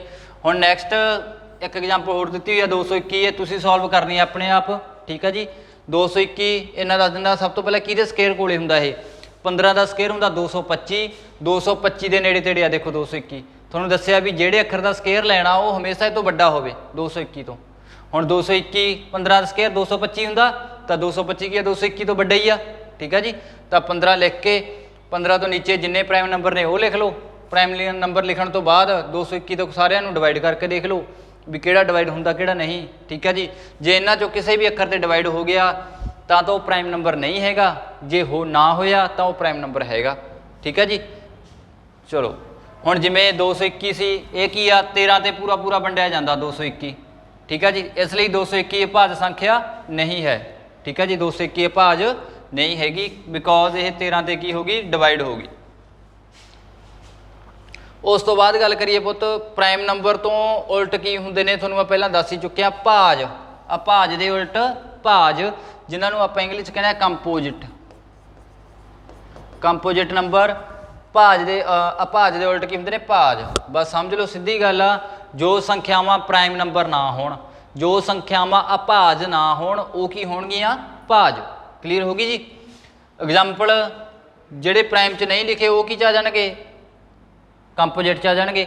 ਹੁਣ ਦੇਖੋ 2 ਵੀ ਉਧਰ ਲਿਖਿਆ ਸੀ 3 ਵੀ ਉਧਰ ਲਿਖਿਆ ਸੀ 4 6 8 ਮਤਲਬ ਜਿਹੜੇ ਦੂਜੇ ਦੇ ਪਹਾੜਿਆਂ ਦੇ ਵਿੱਚ ਆਉਂਦੇ ਆ ਦੂਜੇ ਦੇ ਟੇਬਲ ਦੇ ਵਿੱਚ ਆਉਂਦੇ ਆ ਜਾਂ ਦੂਜੇ ਨਾਲ ਫੈਕਟਰ ਹੋਰ ਵੀ ਬਣਦੇ ਆ ਹੋਰ ਨੰਬਰ ਦੇ ਨਾਲ ਫੈਕਟਰ ਬਣਾ ਲੈਂਦੇ ਆ ਉਹ ਕੀ ਨੇ ਕੰਪੋਜਿਟ ਜਿਵੇਂ 4 6 8 9 10 12 ਠੀਕ ਆ। ਹੁਣ ਰਹੀ ਗੱਲ 1 ਦੀ 1 ਜੇ ਆਪਾਂ 1 ਦੀ ਗੱਲ ਕਰੀਏ 1 ਕੀ ਆ ਕਹਿੰਦਾ ਇੱਕ ਨਾ ਤਾਂ ਅਭਾਜ ਸੰਖਿਆ ਤੇ ਨਾ ਹੀ ਭਾਜ। ਯਾਦ ਰੱਖਿਓ 1 ਇਜ਼ ਏ नॉट प्राइम और कंपोजिट ना ही प्राइम आ ना ही कंपोजिट आ ना ही भाज आ ना ही अभाज आ। दो एक अजिही अभाज संख्या जो कि जिसत है ये भी क्वेश्चन पूछ लेंदे ने ਉਹ ਅਭਾਜ ਸੰਖਿਆ ਦੱਸੋ ਉਹ ਪ੍ਰਾइम ਨੰਬਰ ਦੱਸੋ ਜਿਹੜਾ ਪ੍ਰਾइम ਵੀ ਹੋਵੇ ਤੇ ਈਵਨ ਵੀ ਹੋਵੇ ਤਾਂ ਕਿਹੜਾ ਉਹ 2 ਕੀ ਆ ਪ੍ਰਾइम ਨੰਬਰ ਵੀ ਆ ਤੇ ਈਵਨ ਨੰਬਰ ਵੀ ਆ ਠੀਕ ਹੈ ਜੀ। ਉਸ ਤੋਂ ਬਾਅਦ ਆ ਗਏ ਜੀ ਸਹਿ ਅਭਾਜ। ਸਹਿ ਅਭਾਜ ਨੂੰ ਕੀ ਕਹਿੰਦੇ ਨੇ ਇੰਗਲਿਸ਼ 'ਚ ਆਪਾਂ ਕੋਪ੍ਰਾइम ਨੰਬਰ। ਇਹ ਕੀ ਹੁੰਦੀਆਂ ਨੇ ਦੋ ਪ੍ਰਕਿਰਤਕ ਸੰਖਿਆਵਾਂ a ਅਤੇ b ਨੂੰ ਸਹਿ ਅਭਾਜ ਸੰਖਿਆ ਕਹਿੰਦੇ ਹਨ ਜੇਕਰ ਉਹਨਾਂ ਦਾ ਮਹੱਤਵ ਸਮਾਵਰਤਕ ਇੱਕ ਹੋਵੇ। ਉਦਾਹਰਨ ਦੇ ਤੌਰ ਤੇ 2 3 4 5 7 9। ਹੁਣ ਇਹ ਵੀ ਤੁਹਾਨੂੰ ਦੱਸ ਦਿੰਦਾ ਕੀ ਹੁੰਦਾ ਦੇਖੋ ਜੀ 2 ਤੇ 3 ਲਿਖ ਲਿਆ ਆਪਾਂ ਕੋਪ੍ਰਾइम ਹੈਗੀਆਂ ਜਾਂ ਨਹੀਂ ਹੈਗੀਆਂ ਇਹ ਪਤਾ ਕਰਨਾ। ਆਪਾਂ 2 ਦੇ ਫੈਕਟਰ ਬਣਾਈਏ 2 ਨੂੰ ਕੀ ਲਿਖ ਸਕਦੇ ਆਪਾਂ 2 1 2 ਹੀ ਲਿਖ ਸਕਦੇ ਆ ਨਾ। 2 ਕਿਸੇ ਦੇ ਟੇਬਲ 'ਚ ਨਹੀਂ ਆਉਂਦਾ ਠੀਕ ਹੈ ਜੀ 2 1 2 ਹੀ ਹੁੰਦਾ। 3 ਵੀ ਕੀ ਆ 3 1 3 ਆ ਬਣ ਕੇ ਫੈਕਟਰ ਇਹਨਾਂ ਦੇ। ਤਾਂ ਇਹਨਾਂ ਦਾ HCF ਕੀ ਹੁੰਦਾ HCF ਕੀ ਹੁੰਦਾ ਪੁੱਤ ਜਿਹੜਾ ਦੋਨਾਂ ਪਾਸੇ ਕੀ ਹੋਵੇ ਕਾਮਨ ਹੋਵੇ। ਦੋਨਾਂ 'ਚ ਕਾਮਨ ਕੀ ਆ ਦੇਖੋ 1 ਇੱਧਰ ਵੀ ਆ 1 ਇੱਧਰ ਵੀ ਆ ਦੋਨਾਂ ਦਾ HCF ਕੀ ਆ ਗਿਆ 1 ਠੀਕ ਹੈ ਜੀ। ਇਹੀ ਆਪਾਂ ਨੂੰ ਕਿਹਾ ਜਿਨ੍ਹਾਂ ਦਾ HCF 1 ਹੋਵੇ ਉਹ ਕੀ ਹੁੰਦੇ ਨੇ ਸਹਿ ਅਭਾਜ ਜਾਂ ਕੋਪ੍ਰਾइम। ਕਲੀਅਰ ਹੋ ਗਈ ਗੱਲ। ਚਲੋ ਨੈਕਸਟ ਕਰਦੇ ਹਾਂ ਆਪਾਂ। ਉਸ ਤੋਂ ਬਾਅਦ ਆ ਗਏ ਪੁੱਤ ਤੁਹਾਡੇ ਦੇ ਲਈ ਡਿਵੀਜ਼ੀਬਿਲਟੀ ਰੂਲ। ਇਹ ਵੀ ਬਹੁਤ ਇੰਪੋਰਟੈਂਟ ਨੇ ਧਿਆਨ ਦਿਓ। ਡਿਵੀਜ਼ੀਬਿਲਟੀ ਰੂਲ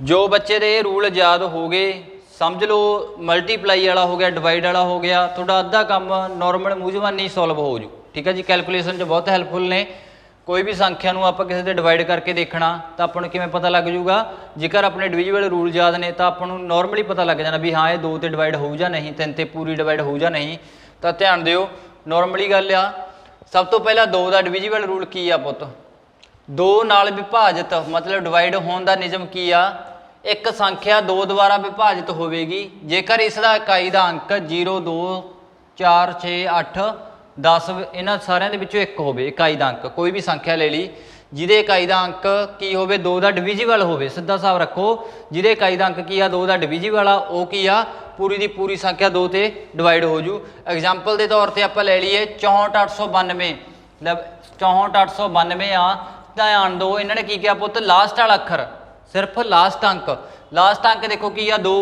ਲਾਸਟ ਅੰਕ 2 ਆ 2 ਤਾਂ 2 ਤੇ ਡਿਵਾਈਡ ਹੁੰਦਾ ਹੀ ਆ ਜੇ ਲਾਸਟ ਵਾਲਾ ਅੱਖਰ 2 ਦਾ ਡਿਵੀਜ਼ੀਬਲ ਹੈਗਾ ਤਾਂ ਪੂਰੀ ਦੀ ਪੂਰੀ ਸੰਖਿਆ ਕੀ ਆ 2 ਤੇ ਡਿਵਾਈਡ ਹੁੰਦੀ ਆ ਕਲੀਅਰ ਹੋ ਗਈ ਨੈਕਸਟ ਆਪਾਂ ਐਗਜ਼ਾਮਪਲ ਲੈ ਲਈਏ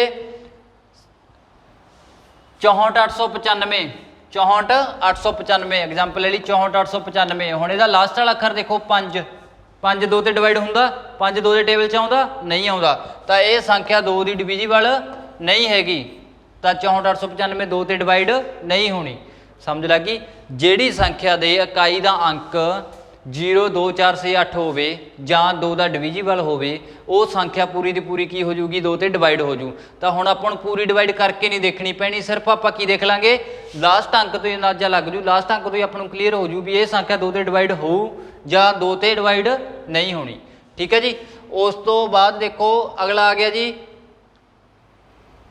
ਰੂਲ 4 ਦਾ ਠੀਕ ਹੈ ਜੀ ਕੋਈ ਸੰਖਿਆ 4 ਨਾਲ ਕਿਵੇਂ ਡਿਵਾਈਡ ਹੋ ਸਕਦੀ ਆ 4 ਨਾਲ ਕਿੱਦਾਂ ਵਿਭਾਜਿਤ ਹੋ ਸਕਦੀ ਆ 4 ਤੋਂ ਪਹਿਲਾਂ ਇਹ ਮੈਂ ਤਾਂ ਕਰਾਉਣਾ ਕਿ ਜਿਹੜੇ ਸੇਮ ਜਿਹੜੇ ਉਹ ਤੁਹਾਡੇ ਜਲਦੀ ਯਾਦ ਹੋ ਜਾਣਗੇ 2 ਦੇ ਚ ਲਾਸਟ ਵਾਲਾ ਅੱਖਰ ਦੇਖਣਾ 4 ਦੇ ਚ ਕੀ ਦੇਖਣਾ ਪੁੱਤ ਅਖੀਰਲੇ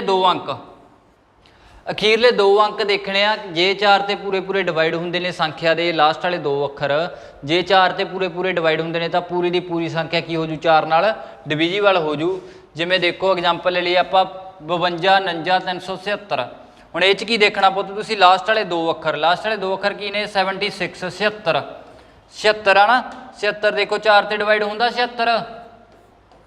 76 ਦੇਖੋ 4 ਤੇ ਡਿਵਾਈਡ ਹੁੰਦਾ ਕਿੰਨੇ ਤੇ ਜਾਊਗਾ 1 ਚੌਕਾ 3 ਵੱਜ ਗਿਆ 9 ਚੌਕਾ 37 19 ਚੌਕ 76 ਹੁੰਦਾ ਪੂਰਾ ਡਿਵਾਈਡ ਹੋ ਗਿਆ ਨਾ 76 ਜੇ 76 ਪੂਰਾ ਡਿਵਾਈਡ ਹੋ ਗਿਆ ਤਾਂ ਇਹ ਪੂਰੀ ਦੀ ਪੂਰੀ ਸੰਖਿਆ ਕੀ ਆ 4 ਦੀ ਡਿਵੀਜ਼ੀਬਲ ਆ ਆਪਾਂ ਨੂੰ ਕਰਕੇ ਦੇਖਣਾ ਹੀ ਨਹੀਂ ਪੈਣਾ ਸਮਝ ਲੱਗ ਗਈ ਹੁਣ ਦੇਖੋ ਪੁੱਤੇ ਉੱਥੇ ਹੈਲਪਫੁਲ ਹੋਣਗੇ ਜਦੋਂ ਤੁਹਾਨੂੰ ਆਪਸ਼ਨ ਦੇ ਵਿੱਚ 4 ਸਟੇਟਮੈਂਟ ਦੇਤੀਆਂ ਉਹਨਾਂ ਨੇ ਵੀ ਇਹਨਾਂ ਦੇ ਵਿੱਚੋਂ ਦੱਸੋ 4 ਤੇ ਕਿਹੜੀ ਡਿਵੀਜ਼ੀਬਲ ਆ ਤਾਂ ਉੱਥੇ ਆਪਾਂ ਨੂੰ ਕੀ ਕਰਨਾ ਪੈਂਦਾ ਚਾਰਾਂ ਨੂੰ ਕੱਲੀ ਨੂੰ 4 ਤੇ ਡਿਵੀਜ਼ੀਬਲ ਕਰਕੇ ਡਿਵਾਈਡ ਕਰਕੇ ਦੇਖਣਾ ਪੈਂਦਾ ਵੀ ਕਿਹੜੀ ਪੂਰੀ ਡਿਵਾਈਡ ਹੋਊ ਜਾਂ ਨਹੀਂ ਬਟ ਹੁਣ ਜੇ ਆਪਾਂ ਨੂੰ ਰੂਲ ਯਾਦ ਹੋਣਗੇ ਆਪਾਂ ਲਾਸਟ ਵਾਲੇ 2 ਅੱਖਰਾਂ ਤੋਂ ਅੰਦਾਜ਼ਾ ਲੱਗ ਜੂ ਵੀ ਆਹ ਸੰਖਿਆ 4 ਤੇ ਡਿਵਾਈਡ ਹੁੰਦੀ ਆ ਤੇ ਆਹ ਸੰਖਿਆ ਨਹੀਂ ਹੁੰਦੀ ਠੀਕ ਹੈ ਜੀ ਉਸ ਤੋਂ ਬਾਅਦ ਜੀ ਰਹਿ ਗਿਆ ਸੀ ਆਪਣਾ 3 ਦਾ 3 ਦੇ ਵਿਭਾਜਿਤ ਹੋਣ ਦਾ ਨਿਯਮ ਕੀ ਆ 3 ਦਾ ਠੀਕ ਹੈ ਜੀ ਮੈਂ ਬੋਰਡ ਥੋੜਾ ਸਾਫ਼ ਕਰਦਾ ਤਾਂ ਜੋ ਕਲੀਅਰ ਹੋ ਜੇ ਸਾਰਿਆਂ ਨੂੰ 3 ਦਾ ਡਿਵੀਜ਼ੀਬਿਲਟੀ ਰੂਲ ਕੀ ਆ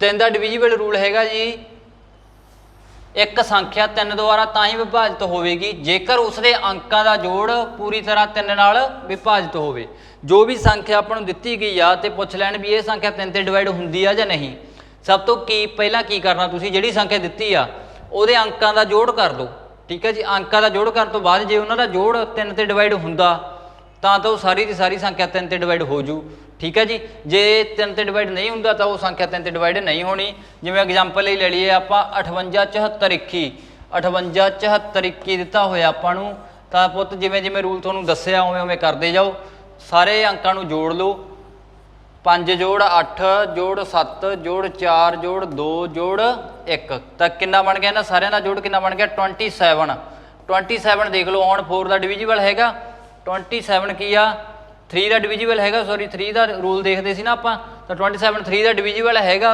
9th ਟੇਬਲ ਤੇ ਕੱਟਦਾ ਤਾਂ ਇਹ ਪੂਰੀ ਦੀ ਪੂਰੀ ਸੰਖਿਆ ਕੀ ਆ 3 ਦੀ ਡਿਵੀਜ਼ੀਬਲ ਜੇ ਇਹਨਾਂ ਦਾ ਜੋੜ ਸਮਝ ਲਓ 27 ਦੀ ਜਗ੍ਹਾ ਤੇ 29 ਆ ਜਾਂਦਾ ਤਾਂ 29 ਆਪਾਂ ਨੂੰ ਪਤਾ 3 ਤੇ ਡਿਵਾਈਡ ਨਹੀਂ ਹੋਣਾ ਤਾਂ ਇਹ ਸੰਖਿਆ 3 ਤੇ ਡਿਵਾਈਡ ਨਹੀਂ ਹੁੰਦੀ ਠੀਕ ਹੈ ਜੀ ਨੈਕਸਟ ਐਗਜ਼ਾਮਪਲ ਆ ਤੁਸੀਂ ਵੀਡੀਓ ਨੂੰ ਪੌਜ਼ ਕਰਕੇ ਦੇਖ ਸਕਦੇ ਹੋ ਇੱਕ ਵਾਰੀ ਮੈਂ ਦੁਬਾਰਾ ਦੱਸਦਾ ਜੋ ਵੀ ਆਪਾਂ ਇਹ ਟੌਪਿਕ ਕਰ ਰਹੇ ਹਾਂ ਫਸਟ ਚੈਪਟਰ ਤੋਂ ਸ਼ੁਰੂ ਕੀਤਾ ठीक है जी। सीरीज वाइज कली कली वीडियो थोड़ा सामने आऊगी, वो आप कर रहे हैं डॉक्टर RS अग्रवाल का मैथ जो कंपीटेटिव एग्जाम ਲਈ बहुत हैल्पफुल आ। नैक्सट देखो उस तो बाद आ गया जी 5 का रूल। एक संख्या 5 द्वारा ਤਾਂ ही विभाजित होगी जेकर उसकी इकाई का अंक 0 ਜਾਂ 5 हो। ठीक है जी। 5 का नॉर्मली साਰਿਆਂ ਨੂੰ पता ही होना, पर जिन्होंने नहीं पता वो भी ध्यान दो।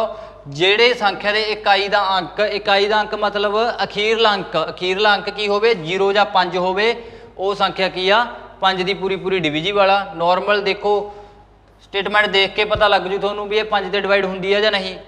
32 80 95 मगरला अखर की आ 5, यही अपन रूल च कहा जे लास्ट वाला अखर 5 हो या 0 हो तो वह की है 5 की डिविजी वाला। देखो एक अखर तो ही पता लग गया थोनू कि ये संख्या पूरी 5 दे की हो जूगी डिवाइड हो जू।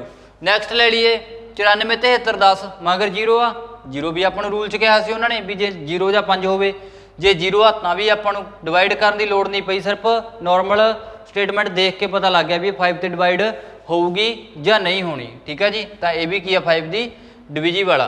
होर एग्जाम्पल ले लीए जे पिछे 2 हो तो अपन पता रूल की आ भी लास्ट वाला अंक 0 या 5 हो, पर 2 तो है ही नहीं, तो यह संख्या 2 की डिविजिबल नहीं हैगी। 4 हो 4 भी डिविजिबल नहीं है, 6 हो 6 भी नहीं डिविजिबल।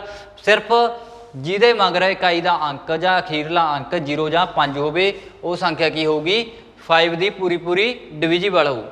नैक्सट आ गया जी रूल 6 का, 6 का विभाजित होने का नियम बहुत ईजी आ। एक संख्या 6 द्वारा ਤਾਂ ही विभाजित होगी जेकर यह 2 ਅਤੇ 3 ਦੇ ਦੋਵਾਂ द्वारा विभाजित होगी। 6 ਦੇ ਲਈ ਤੁਸੀਂ ਕੀ करना, 2 का रूल तो 3 का रूल दोनों अप्लाई करने आ। 2 का रूल ਤੁਹਾਨੂੰ पता लास्ट वाला अखर 2 का डिविजिबल हो, तो 3 का रूल पता ਤੁਹਾਨੂੰ कि सारे अंकों का जोड़ 3 ਤੇ की हो पूरा डिवाइड हो। ठीक है जी। 6 का ਤਾਂ ही बनू क्योंकि 3 दूनी 6, 6 का रूल ਤਾਂ ही बनूगा जे वो संख्या 2 का रूल भी फॉलो करे तो 3 का रूल भी फॉलो करे। जे दोनों का रूल फॉलो कर गई तो वो 6 की भी की हो जूगी डिविजिबल हो जूगी। जिमें आप एग्जाम्पल ले लीए 97 45 62 इन्होंने दिता होया 97 45 62। और सब तो पहला 2 का रूल याद करो जी। 2 का रूल याद की सी कि लास्ट वाला अखर की हो 2 का डिविजिबल, लास्ट वाला अखर 2 का डिविजिबल है ही 2 आ, तो यह मतलब 2 की तो की आ डिविजिबल आ। आपको पता लग गया भी 2 ते तो भाई ये संख्या की होंगी डिविजिबल होंगी आ। नैक्सट आप रूल देखिए वो की सी 3 का रूल। 3 का रूल की सी सारे संख्यावां का की करना प्लस करना, तो प्लस करो 9 ते 7 कितना होंदा 16, 16 4 20 25, 25 ते 6 31, 31 ते 33 कितना बन गया प्लस 33 बन गए ना जोड़। 33 3 ते डिवाइड होंदा 11 ते 33 होंदा 3 ते डिवाइड हो गया ना पूरा। तो ये संख्या 3 की भी डिविजिबल आ। जे 3 ते 2 की डिविजिबल हैगी आ तो ऑलमोस्ट तुहानूं पता ही होना कि फिर की है 6 की भी डिविजिबल आ। ठीक है जी। वो संख्या जिहड़ी 2 का रूल भी फॉलो करे पूरा तो 3 का रूल भी फॉलो करे। जे 2 ते 3 का प्रॉपर रूल फॉलो कर रही आ तो संख्या इंडायरेक्टली 6 की भी की होगी डिविजिबल होगी। ठीक है जी। नैक्सट आ गया जी 8 का। 8 का रूल इनू ना तुसीं सीक्वेंस वाइज याद कर लियो तो थोनू ईजी हो जाऊगा याद करना, नॉर्मली माइंड दे विच रह जाऊगा। जिमें 2 दे रूल च की सी लास्ट वाला अखर 2 का डिविजिबल हो। 4 का की सी लास्ट वाले 2 अखर 4 के डिविजिबल होण। हुण नैक्सट उमें आ गया 8 का। 8 के रूल च की देखना पुत तुसीं लास्ट वाले अखीरले 3 अंक 8 द्वारा विभाजित होण, वो की आ 8 की डिविजिबल आ। क्लीयर होगी। 2 वाले च 1 अखर देखना पिछला, 4 वाले च 2 देखने ने, 8 वाले च 3 अखर देखने ने लास्ट वाले। ठीक है जी। जिवें अपन देता 67 54 120 तो पिछले 3 अखर किहड़े ने 120 देख लो 8 से डिवाइड होंगी आ। जे 8 से डिवाइड होंगी आ तो यह संख्या की आ 8 द्वारा विभाजित होंगी है। जे लास्ट वाले 3 अखर 8 से डिवाइड ना हो प्रॉपर पूरे डिवाइड ना हो तो वह संख्या 8 से डिवाइड नहीं होगी। क्लीयर होगी जी। नैक्सट की आ गया 9 का। हुण तुहानूं मैं दस दिया इत्थे कि जिहड़ा 9 का रूल आ वो सेम एज इट इज जिमें 3 का रूल आ उहदे नाल दा ही आ। ठीक है जी। जिमें कि 3 का रूल आप करके गए 3 के रूल च की कीता सी सारे डिजिटां का प्लस जे 3 ते डिवाइड होंदा तो वह की आ 3 की डिविजिबल आ। 9 का भी सिर्फ same to same as it is उहदे नाल दा ही आ 3 नाल दा। 9 ਦੁਆਰਾ ਵਿਭਾਜਿਤ ਹੋਣ ਦਾ ਨਿਯਮ, ਇੱਕ ਸੰਖਿਆ ਦੁਆਰਾ ਵਿਭਾਜਿਤ ਹੋਵੇਗੀ ਜੇਕਰ ਇਸ ਦੇ ਅੰਕਾਂ ਦਾ ਜੋੜ 9 ਦੁਆਰਾ ਵਿਭਾਜਿਤ ਇਹਨਾਂ ਦੇ ਅੰਕਾਂ ਦਾ ਜੋੜ 9 ਦੁਆਰਾ ਵਿਭਾਜਿਤ ਹੋਵੇ। ਉਸ ਤਰ੍ਹਾਂ ਹੀ ਆ ਜਿਵੇਂ 3 'ਚ ਆਪਾਂ ਅੰਕਾਂ ਦਾ ਜੋੜ ਕੀਤਾ ਸੀ ਉਵੇਂ 9 ਵਾਲੇ 'ਚ ਕਰਨਾ। 9 ਦੀ ਡਿਵੀਜ਼ੀਬਲ ਤਾਂ ਹੀ ਹੋਊ ਜਿਹੜੀ ਸੰਖਿਆ ਦਾ ਅੰਕਾਂ ਦਾ ਜੋੜ ਕੀ ਹੋਵੇ 9 ਦੁਆਰਾ ਵੰਡਿਆ ਜਾਵੇ। ਦੇਖੋ ਸੇਮ ਐਗਜ਼ਾਮਪਲ ਲਈ ਆ, ਇਹਨਾਂ ਸਾਰਿਆਂ ਦਾ ਜੋੜ ਅੰਕਾਂ ਨੂੰ ਜੋੜ ਕੇ ਕਿੰਨਾ ਬਣ ਗਿਆ ਸੀ 27 ਬਣ ਗਿਆ ਸੀ।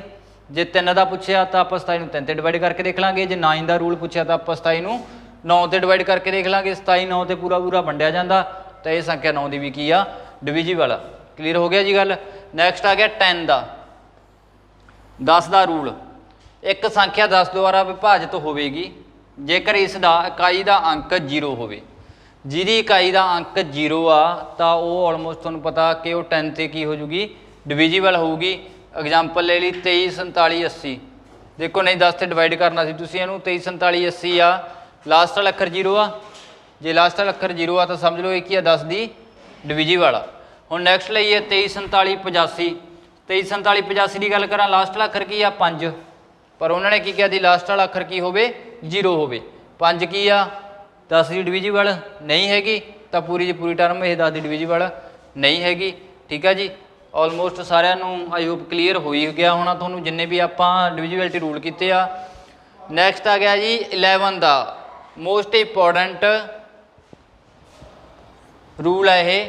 ਜ਼ਿਆਦਾਤਰ ਐਗਜ਼ਾਮ ਦੇ ਵਿੱਚ ਕੋਈ ਵੀ ਕੰਪੀਟੀਟਿਵ ਐਗਜ਼ਾਮ ਆ, ਚਾਹੇ ਪਟਵਾਰੀ ਦਾ ਹੋ ਗਿਆ ਕਾਂਸਟੇਬਲ ਦਾ ਹੋ ਗਿਆ, ਜੇ ਡਿਵੀਜ਼ੀਬਿਲਟੀ ਰੂਲ ਦੇ ਵਿੱਚੋਂ ਕੁਐਸਚਨ ਆਇਆ ਤਾਂ 11 ਦਾ ਬਹੁਤ ਪਰਸੈਂਟੇਜ ਚਾਂਸ ਆ, ਇਹਦਾ 90% ਚਾਂਸ ਆ ਕਿ 11 ਦਾ ਜ਼ਿਆਦਾਤਰ ਆਵੇ। 11 ਦਾ ਪੁੱਛ ਲੈਂਦੇ ਨੇ ਜ਼ਿਆਦਾਤਰ, ਜਾਂ 13 ਔਰ 7 ਦਾ। ਠੀਕ ਆ ਜੀ, ਇਹ ਰੂਲ ਥੋੜ੍ਹੇ ਜਿਹੇ ਇੰਪੋਰਟੈਂਟ ਨੇ ਤੁਹਾਡੇ ਲਈ।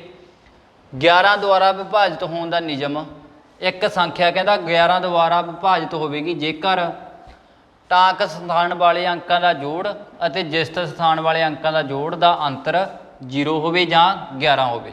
ਦੇਖੋ ਨੋਰਮਲ ਤੁਹਾਨੂੰ ਜੇ ਨਹੀਂ ਪਤਾ ਲੱਗਿਆ ਤਾਂ ਐਗਜ਼ਾਮਪਲ ਦੁਆਰਾ ਮੈਂ ਤੁਹਾਨੂੰ ਸਮਝਾ ਦਿੰਦਾ, ਬਿਲਕੁਲ ਈਜੀ ਆ। ਕੋਈ ਵੀ ਆਪਾਂ ਐਗਜ਼ਾਮਪਲ ਇਹਨਾਂ ਵਾਲੀ ਵੀ ਲੈ ਲੈਂਦੇ ਆ 4 9 2 3 5 7 1 4।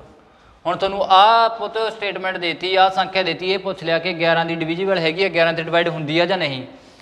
ਦੇਖੋ ਐਗਜ਼ਾਮ ਦੇ ਵਿੱਚ ਜੇ ਕੁਐਸਚਨ ਆਇਆ ਇਹਦੇ ਨਾਲ ਦੀਆਂ 4 ਸੰਖਿਆਵਾਂ ਹੋਣਗੀਆਂ ਤੇ ਚਾਰਾਂ ਚੋਂ ਪੁੱਛਣਗੇ ਵੀ ਕਿਹੜੀ ਸੰਖਿਆ 11 ਦੀ ਡਿਵੀਜ਼ੀਬਲ ਆ, ਤਾਂ ਦੇਖੋ ਟਾਈਮ ਉੱਥੇ ਖਰਾਬ ਕਿਵੇਂ ਹੋਊਗਾ। ਜੇ ਬੱਚੇ ਨੂੰ ਰੂਲ ਨਹੀਂ ਯਾਦ ਹੋਣਗੇ ਤਾਂ ਉਹ ਕੀ ਕਰੂਗਾ, ਕੱਲੀ ਕੱਲੀ ਨੂੰ 11 ਤੇ ਡਿਵਾਈਡ ਕਰਕੇ ਦੇਖੂ। ਜਦੋਂ ਆਪਾਂ ਚਾਰਾਂ ਨੂੰ 11 ਤੇ ਡਿਵਾਈਡ ਕਰਕੇ ਦੇਖਾਂਗੇ ਤਾਂ ਦੇਖ ਲਓ ਤੁਸੀਂ ਟਾਈਮ ਕਿੰਨਾ ਖਰਾਬ ਹੋਣਾ। ਆਪਾਂ ਨੂੰ ਪਤਾ ਕਿ ਐਗਜ਼ਾਮ ਦੇ ਵਿੱਚ ਜਾ ਕੇ ਸਾਨੂੰ 1-1 ਮਿੰਟ ਸਹਾਈ ਹੁੰਦਾ, 1-1 ਮਿੰਟ ਕੀ 1-1 ਸੈਕਿੰਡ ਵੀ ਸਹਾਈ ਹੁੰਦਾ। ਠੀਕ ਹੈ ਜੀ, ਤਾਂ ਇਹਦਾ ਰੂਲ ਕੀ ਆ, ਕਹਿੰਦਾ ਜਿਹੜੇ ਅੰਕ ਟਾਂਕ ਸਥਾਨ ਤੇ ਨੇ ਉਹਨਾਂ ਦਾ ਜੋੜ ਤੇ ਜਿਹੜੇ ਅੰਕ ਜਿਸਤ ਸਥਾਨ ਤੇ ਨੇ ਉਹਨਾਂ ਦਾ ਜੋੜ। ਜੇ ਤੁਹਾਨੂੰ ਇਹਨਾਂ 'ਚ ਨਹੀਂ ਪਤਾ ਲੱਗਦਾ ਪ੍ਰੋਬਲਮ ਆਉਂਦੀ ਹੈ ਟਾਂਕ ਸਥਾਨ ਜਾਂ ਜਿਸਤ ਸਥਾਨ, ਮੈਂ ਤੁਹਾਨੂੰ ਇੱਕ ਈਜੀ ਸਟੈਪ ਦੱਸ ਦਿੰਦਾ। ਉਹ ਕੀ ਹੁੰਦਾ, ਦੇਖੋ ਪੁੱਤ ਜਦੋਂ ਤੁਸੀਂ ਸਟੇਟਮੈਂਟ ਲਿਖ ਲਈ ਤੁਸੀਂ ਕੀ ਕਰਨਾ, ਇੱਕ ਇੱਕ ਅੱਖਰ ਛੱਡ ਕੇ ਜੋੜ ਦਿਓ ਵਿਚਾਲਿਓਂ।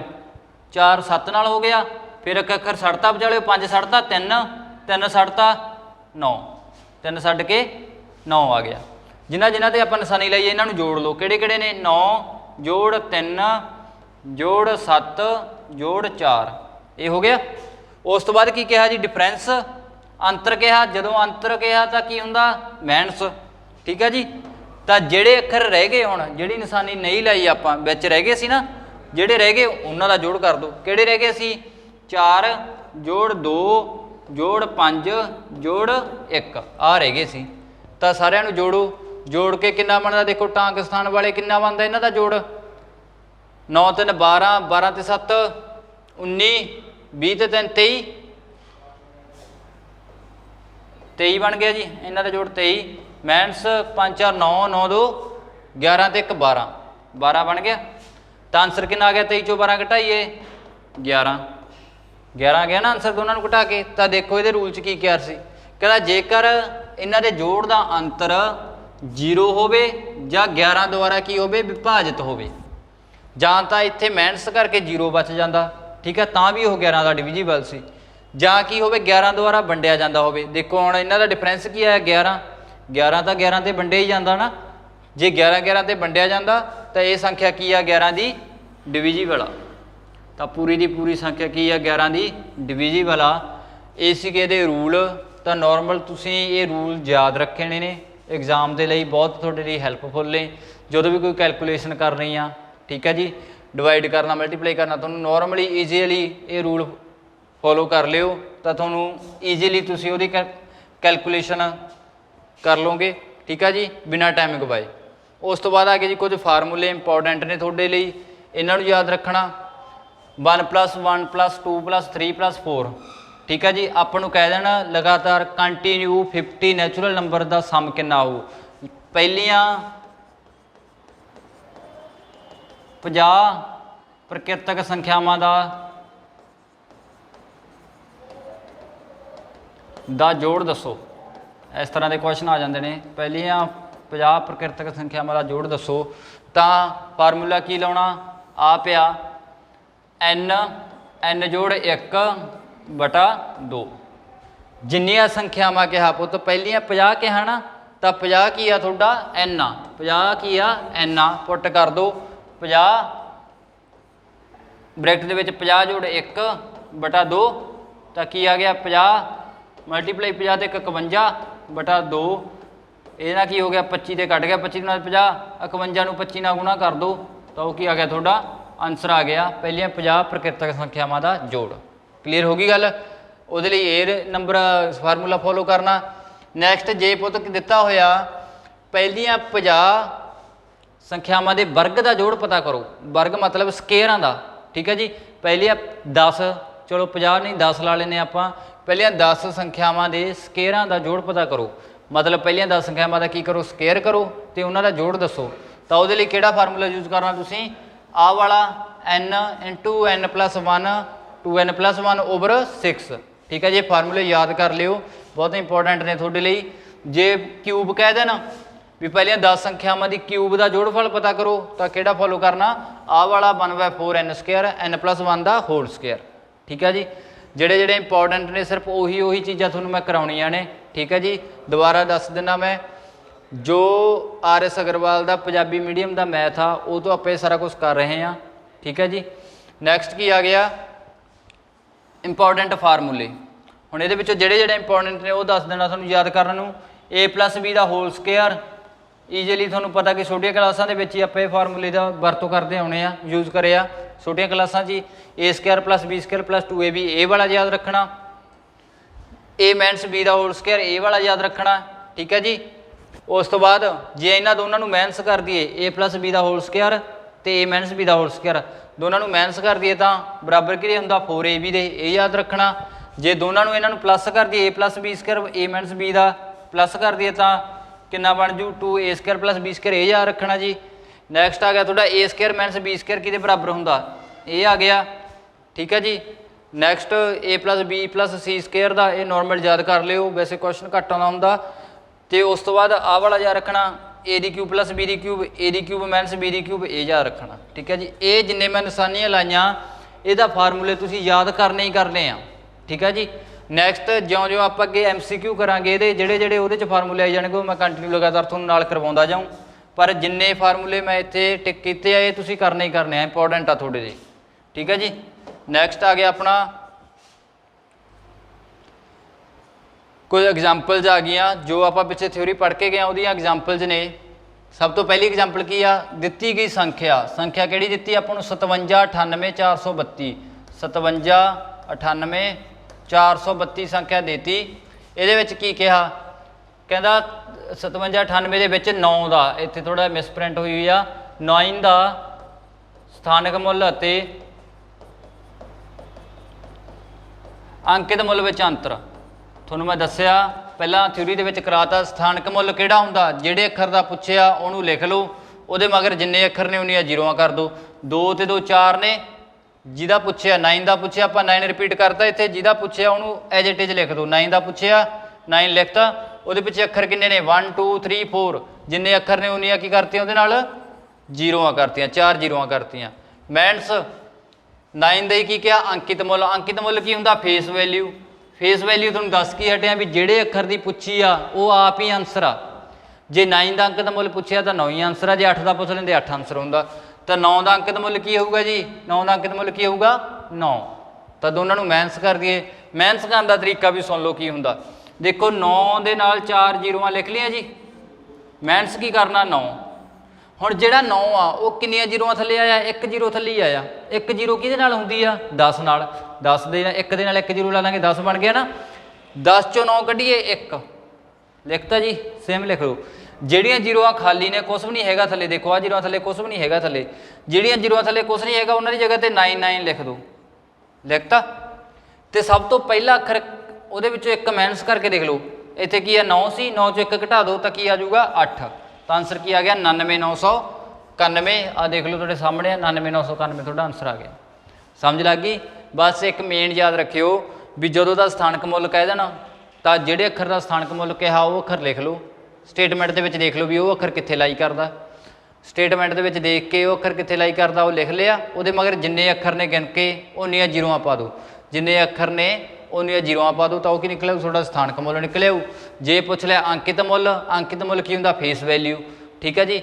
ਤਾਂ ਜਿਹੜੇ ਅੱਖਰ ਦੀ ਪੁੱਛੀ ਗਈ ਆ ਉਹ ਆਪ ਹੀ ਆਨਸਰ ਆ। ਜੇ 9 ਦਾ ਅੰਕਿਤ ਮੁੱਲ ਪੁੱਛਿਆ ਤਾਂ 9 ਹੀ ਆਨਸਰ ਆ। ਕਲੀਅਰ ਹੋ ਗਈ ਗੱਲ। ਦੇਖੋ ਇਹ ਨੋਰਮਲ ਸੇਮ ਸਵਾਲ। ਨੈਕਸਟ ਕੀ ਆ ਗਿਆ,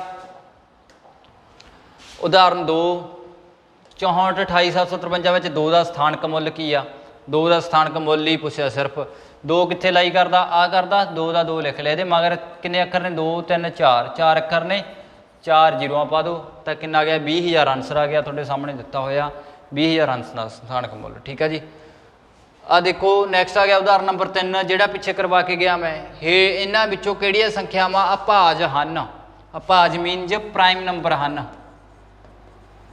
ਕਿਹੜੀਆਂ ਸੰਖਿਆਵਾਂ ਪ੍ਰਾਈਮ ਨੇ। ਹੁਣ ਦੇਖੋ ਪੁੱਤ ਜੇ ਆਪਾਂ ਨੋਰਮਲ ਇਹਨਾਂ ਨੂੰ ਦੇਖਾਂਗੇ ਨਾ ਕੁਐਸਚਨਾਂ ਨੂੰ, ਵੈਸੇ ਤਾਂ ਆਪਾਂ ਨੂੰ ਸਾਰੇ ਹੀ ਲੱਗੇ ਜਾਣਗੇ ਵੀ 187 ਆ, ਸ਼ਾਇਦ ਇਹ ਵੀ ਨਹੀਂ ਕਿਸੇ ਤੇ ਵੰਡਿਆ ਜਾਂਦਾ। ਠੀਕ ਹੈ ਜੀ। 173 ਵੀ ਨਹੀਂ ਵੰਡਿਆ ਜਾਂਦਾ, 347 ਵੀ ਨਹੀਂ ਵੰਡਿਆ ਜਾਂਦਾ। ਠੀਕ ਹੈ। ਦੇਖਣ ਨੂੰ ਤਾਂ ਆਪਾਂ ਨੂੰ ਨੋਰਮਲ ਸਾਰੇ ਹੀ ਲੱਗਦੇ ਹੁੰਦੇ ਆ, ਪਰ ਜਦੋਂ ਇਹਨਾਂ ਨੂੰ ਸੋਲਵ ਕਰਾਂਗੇ ਫਿਰ ਪਤਾ ਲੱਗੂ ਅਸਲ 'ਚ ਕਿ 187 ਡਿਵਾਈਡ ਹੁੰਦਾ ਜਾਂ ਨਹੀਂ ਹੁੰਦਾ ਕਿਸੇ ਤੇ। ਹੁਣ ਜਿਵੇਂ 187 ਤੁਹਾਨੂੰ ਮੈਂ ਦੱਸਿਆ ਸੀ ਪਹਿਲਾਂ ਕਿਵੇਂ ਸੋਲਵ ਕਰਨਾ। 187 ਕਿਹਦੇ ਸਕੇਅਰ ਦੇ ਕੋਲੇ ਆ, 14 ਦੇ ਸਕੇਅਰ ਦੇ, ਕਿਉਂਕਿ ਤੁਹਾਨੂੰ ਦੱਸਿਆ ਵੀ ਜਿਹੜਾ ਅੱਖਰ ਸਕੇਅਰ 'ਚ ਲੈਣਾ ਉਹ ਕੀ ਹੋਵੇ, ਇਹਦੇ ਨਾਲੋਂ ਵੱਡਾ ਹੋਵੇ। ਜਿਵੇਂ ਪਤਾ ਵੀ 14 ਦਾ ਸਕੇਅਰ ਕਿੰਨਾ ਹੁੰਦਾ, 196 ਹੁੰਦਾ। ਹੁਣ 196 187 ਤੋਂ ਵੱਡਾ ਨਾ, ਤਾਂ ਕਰਕੇ ਆਪਾਂ 14 ਲਿਆ। ਠੀਕ ਹੈ ਜੀ। 14 ਤੋਂ ਘੱਟ ਜਿੰਨੇ ਪ੍ਰਾਈਮ ਨੰਬਰ ਨੇ ਸਾਰੇ ਲਿਖ ਲਓ। ਕਿਹੜੇ ਕਿਹੜੇ ਨੇ, 2 3 5 7 11 13। ਹੁਣ ਇਹਨਾਂ ਅੱਖਰਾਂ ਤੇ ਕੱਲੇ ਕੱਲੇ ਨੂੰ 187 ਦੇ ਡਿਵਾਈਡ ਕਰਕੇ ਦੇਖ ਲਓ। ਇੱਥੇ ਹੁਣ ਡਿਵੀਜ਼ਿਬਿਲਟੀ ਰੂਲ ਤੁਹਾਡੇ ਸੋਲਵ ਹੋਣਗੇ, ਹੈਲਪ ਕਰਨਗੇ। 187 ਆ ਮਗਰ 7 ਆ, 2 ਦਾ ਰੂਲ ਆਪਾਂ ਨੂੰ ਪਤਾ ਵੀ ਮਗਰਲਾ ਅੱਖਰ ਜੇ 2 ਦਾ ਡਿਵੀਜ਼ੀਬਲ ਹੋਵੇ ਤਾਂ 2 ਤੇ ਡਿਵਾਈਡ ਹੋਊ, 2 ਤੇ ਨਹੀਂ ਡਿਵਾਈਡ ਹੁੰਦੀ। 3 ਤੇ ਦੇਖ ਲਓ ਅੰਕਾਂ ਨੂੰ ਜੋੜ ਕੇ 8 8 16, 16 3 ਤੇ ਵੰਡਿਆ ਜਾਂਦਾ, ਨਹੀਂ ਵੰਡਿਆ ਜਾਂਦਾ ਤਾਂ 3 ਤੇ ਵੀ ਨਹੀਂ ਡਿਵੀਜ਼ੀਬਲ ਹੁੰਦੀ। 5 ਤੇ ਦੇਖ ਲਓ ਲਾਸਟ ਅੱਖਰ 0 ਜਾਂ 5 ਦਾ ਡਿਵੀਜ਼ੀਬਲ ਹੈਗਾ, ਨਹੀਂ ਹੈਗਾ ਤਾਂ 5 ਤੇ ਵੀ ਨਹੀਂ ਡਿਵੀਜ਼ੀਬਲ ਹੁੰਦੀ। ਤਾਂ ਕਿਹਦੇ ਡਿਵਾਈਡ ਹੁੰਦੀ ਹੈ ਇਹ, 11 ਤੇ। 187 ਕਿਹਦੇ ਡਿਵਾਈਡ ਹੁੰਦਾ, 11 ਤੇ ਡਿਵਾਈਡ ਹੁੰਦਾ। ਇਹਨਾਂ ਵਿੱਚੋਂ 11 187 ਨੂੰ ਪੂਰੀ ਤਰ੍ਹਾਂ ਬਣਦਾ ਹੈ, ਇਸ ਕਰਕੇ 187 ਅਭਾਜ ਸੰਖਿਆ ਨਹੀਂ ਹੈ। ਤੁਹਾਨੂੰ ਪਹਿਲਾਂ ਹੀ ਦੱਸ ਚੁੱਕੇ ਹਾਂ, ਜੇ ਇਹਨਾਂ ਦੇ ਵਿੱਚੋਂ ਕਿਸੇ ਵੀ ਸੰਖਿਆ ਤੇ ਇਹ ਵੰਡੀ ਜਾਵੇ ਤਾਂ ਉਹ ਭਾਜ ਸੰਖਿਆ ਨਹੀਂ ਹੈਗੀ। ਠੀਕ ਹੈ ਜੀ। ਜੇ ਨਾ ਵੰਡੀ ਗਈ ਤਾਂ ਉਹ ਭਾਜ ਸੰਖਿਆ ਹੈਗੀ ਆ। ਕਲੀਅਰ ਹੋ ਗਈ ਗੱਲ। ਇਹ ਕਿੱਥੇ ਤੱਕ ਲੈਣੀਆਂ ਨੇ ਸਟੇਟਮੈਂਟ ਆ, ਪਹਿਲਾਂ ਉਹਦਾ ਸਕੇਅਰ ਦੇਖਣਾ ਕਿਸੇ ਨੰਬਰ ਦਾ ਵੀ 187 ਤੱਕ ਹੋਵੇ। ਠੀਕ ਹੈ ਜੀ। ਜਿਹੜੇ ਅੱਖਰ ਦਾ ਸਕੇਅਰ ਦੇਖਣਾ ਉਹਦਾ ਸਕੇਅਰ ਕੀ ਹੋਵੇ, 187 ਤੋਂ ਵੱਡਾ ਹੋਵੇ। ਠੀਕ ਹੈ। ਫਿਰ 14 ਦਾ ਸਕੇਅਰ ਸੀ ਆਪਾਂ ਨੂੰ ਪਤਾ 196, 187 ਤੋਂ ਵੱਡਾ, ਤਾਂ 14 ਤੋਂ ਨੀਚੇ ਜਿੰਨੇ ਵੀ ਛੋਟੇ 14 ਤੋਂ ਪ੍ਰਾਈਮ ਨੰਬਰ ਨੇ ਸਾਰੇ ਲਿਖ ਲਿਆ ਭਾਜ। ਫਿਰ ਉਹਨਾਂ ਨੰਬਰਜ਼ ਨੂੰ ਆਪਾਂ ਇਹਨਾਂ ਤੇ ਡਿਵਾਈਡ ਕਰਕੇ ਦੇਖ ਲਾਂਗੇ 187 ਤੇ। ਜੇ ਉਹਨਾਂ ਨੰਬਰ ਦੇ ਵਿੱਚੋਂ ਕਿਸੇ ਤੇ ਇਹ ਵੰਡਿਆ ਗਿਆ ਤਾਂ 187 ਪ੍ਰਾਈਮ ਨੰਬਰ ਨਹੀਂ ਹੈਗਾ, ਜੇ ਨਾ ਵੰਡਿਆ ਗਿਆ ਤਾਂ ਪ੍ਰਾਈਮ ਨੰਬਰ ਹੈਗਾ। ਇਸ ਤਰ੍ਹਾਂ ਹੀ ਤੁਸੀਂ ਆਹ ਸੋਲਵ ਕਰਨੇ ਆ। ਠੀਕ ਹੈ ਜੀ। ਆਪਣੇ ਨੋਟਬੁੱਕ ਤੇ, ਕਿਉਂਕਿ ਇੱਕ ਅੱਧਾ ਕੁਐਸਚਨ ਸਿੰਪਲ ਵੇ ਦਾ ਤੁਹਾਨੂੰ ਐਗਜ਼ਾਮ ਦੇ ਵਿੱਚ ਇਹਦੇ ਨਾਲ ਦਾ ਆ ਜਾਂਦਾ। ਚਲੋ ਨੈਕਸਟ ਦੇਖੀਏ ਜੀ।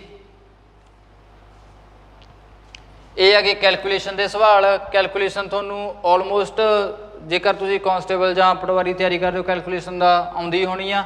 ਠੀਕ ਹੈ ਜੀ। ਇਹ ਨੋਰਮਲ ਕੁਐਸਚਨ ਨੇ ਪਲੱਸ ਮਾਈਨਸ ਵਾਲੇ, ਵੀ ਕੋਈ ਅੱਖਰ ਨੂੰ ਦੂਜੇ ਪਾਸੇ ਲੈ ਕੇ ਜਾਈਏ, ਡਿਵਾਈਡ ਤੋਂ ਦੂਜੇ ਪਾਸੇ ਲੈ ਕੇ ਉਹਦਾ ਸਾਈਨ ਚੇਂਜ ਹੋ ਜਾਂਦਾ। ਜੇ ਪਲੱਸ ਦਾ ਤਾਂ ਮਾਈਨਸ ਦਾ ਹੋ ਜਾਂਦਾ, ਮਾਈਨਸ ਦਾ ਤਾਂ ਪਲੱਸ ਦਾ ਹੋ ਜਾਂਦਾ। ਇਹ ਤੁਸੀਂ ਸੋਲਵ ਕਰਨੇ ਨੇ। ਠੀਕ ਹੈ ਜੀ। ਵੀਡੀਓ ਨੂੰ ਪੌਜ਼ ਕਰਕੇ ਇੱਕ ਵਾਰੀ ਕੈਲਕੂਲੇਸ਼ਨ ਵਾਲੇ ਸਵਾਲ ਜ਼ਰੂਰ ਕਰ ਲਿਓ। ਕੱਲ੍ਹ ਨੂੰ ਆਪਾਂ ਇਹਦੀ ਨੈਕਸਟ ਵੀਡੀਓ ਦੇ ਵਿੱਚ ਫਾਰਮੂਲੇ ਵਾਲੇ ਸਵਾਲ ਕਰਵਾਉਂ। ਜੋ ਮੈਂ ਫਾਰਮੂਲੇ ਅੱਜ ਤੁਹਾਨੂੰ ਦੱਸੇ ਸੀ 5-7 ਫਾਰਮੂਲੇ, ਉਹ ਯਾਦ ਕਰਨ ਲਈ ਉਹ ਯਾਦ ਕਰ ਲਿਓ।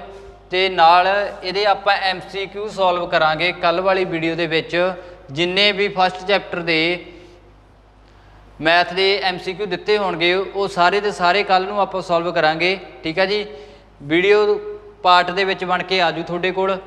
ਤਾਂ ਤੁਸੀਂ ਕੀ ਕਰਨਾ, ਲਗਾਤਾਰ ਜੋ ਵੀ ਡਿਸਕ੍ਰਿਪਸ਼ਨ ਦੇ ਵਿੱਚ ਸਾਡਾ ਵੀਡੀਓ ਲਿੰਕ ਦਿੱਤਾ ਹੁੰਦਾ ਤੇ ਚੈਨਲ ਦਿੱਤਾ ਹੁੰਦਾ, ਉਹਨੂੰ ਚੈਨਲ ਨੂੰ ਸਬਸਕ੍ਰਾਈਬ ਕਰ ਲਿਓ, ਵੀਡੀਓ ਨੂੰ ਲਾਈਕ ਕਰ ਦਿਓ ਤੇ ਸ਼ੇਅਰ ਜ਼ਰੂਰ ਕਰ ਦਿਓ, ਕਿਉਂਕਿ ਪੰਜਾਬੀ ਦੇ ਵਿੱਚ ਤੁਹਾਨੂੰ ਮੈਥ ਤੇ ਰੀਜਨਿੰਗ ਬਹੁਤ ਪ੍ਰੋਪਰ ਤਰੀਕੇ ਨਾਲ ਬਾਏ ਟ੍ਰਿਕਸ ਲੈ ਕੇ ਆਇਆ।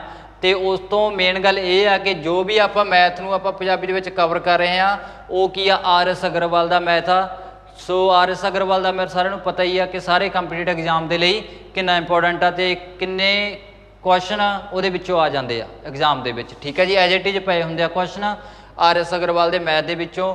ਜਿਹਨੇ ਵੀ ਬੁੱਕ ਪਰਚੇਜ਼ ਕਰਨੀ ਆ ਬੁੱਕ ਵੀ ਪਰਚੇਜ਼ ਕਰ ਸਕਦਾ। ਠੀਕ ਹੈ ਜੀ, ਜਿਹਨੇ ਨੋਟਸ ਵਗੈਰਾ ਬਣਾਉਣੇ ਆ ਤੇ ਵੀਡੀਓ ਨੂੰ ਖਰੀਦਣਾ, ਠੀਕ ਹੈ ਜੀ, ਮਤਲਬ ਪੂਰੇ ਮੈਥ ਦੀ ਵੀਡੀਓਜ਼ ਸੋਲਵ ਕਰਕੇ ਸਮਝਾ ਕੇ ਬਾਏ ਟ੍ਰਿਕਸ ਤੁਹਾਨੂੰ ਦਿੱਤੀਆਂ ਗਈਆਂ ਹੋਣਗੀਆਂ, ਤਾਂ ਡਿਸਕ੍ਰਿਪਸ਼ਨ ਦੇ ਵਿੱਚ ਸਾਡੇ ਚੈਨਲ ਦਾ ਲਿੰਕ ਪਿਆ, ਉਹਦੇ ਤੋਂ ਤੁਸੀਂ ਮੈਸੇਜ ਕਰ ਸਕਦੇ ਹੋ ਜਾਂ ਸਾਡੀ ਐਪ ਨੂੰ ਵੀ ਡਾਊਨਲੋਡ ਕਰ ਸਕਦੇ ਹੋ। ਠੀਕ ਹੈ ਜੀ, ਪਰਚੇਜ਼ ਕਰ ਸਕਦੇ ਹੋ। ਨੈਕਸਟ ਆ ਗਿਆ, ਦੇਖੋ ਇਹ ਤੁਹਾਨੂੰ ਥੋੜ੍ਹੇ ਜਿਹੇ 10 ਕੁਐਸਚਨ ਦਿੱਤੇ ਆ PDF ਦੇ, ਜਿਹੜੇ ਤੁਸੀਂ ਸੋਲਵ ਕਰਨੇ ਆ। ਵੀਡੀਓ ਨੂੰ ਪੌਜ਼ ਕਰਕੇ ਇਹ ਕੁਐਸਚਨਾਂ ਨੂੰ ਸੋਲਵ ਕਰ ਲਿਓ। ਜੋ ਨਹੀਂ ਹੋਣਗੇ ਉਹ ਕੱਲ੍ਹ ਵਾਲੀ ਵੀਡੀਓ ਦੇ ਵਿੱਚ ਮੈਂ ਤੁਹਾਨੂੰ ਕੱਲਾ ਕੱਲਾ ਕੁਐਸਚਨ ਸਾਰਾ ਸੋਲਵ ਕਰਵਾਊਂਗਾ। ਠੀਕ ਹੈ ਜੀ, ਘੱਟੋ ਘੱਟ ਇੱਕ ਟੌਪਿਕ ਦੇ ਨਹੀਂ ਬਹੁਤ 100 ਤੋਂ 150 ਤੱਕ ਕੁਐਸਚਨ ਹੋਣਗੇ, ਸਾਰੇ ਦੇ ਸਾਰੇ ਆਪਾਂ ਵੀਡੀਓ ਦੇ ਵਿੱਚ ਕਵਰ ਕਰਾਂਗੇ। ਸੋ ਮੈਨੂੰ ਲੱਗਦਾ ਸਾਰਿਆਂ ਨੂੰ ਸਮਝ ਆਈ ਗਈ ਹੋਣੀ ਆ। So thank you.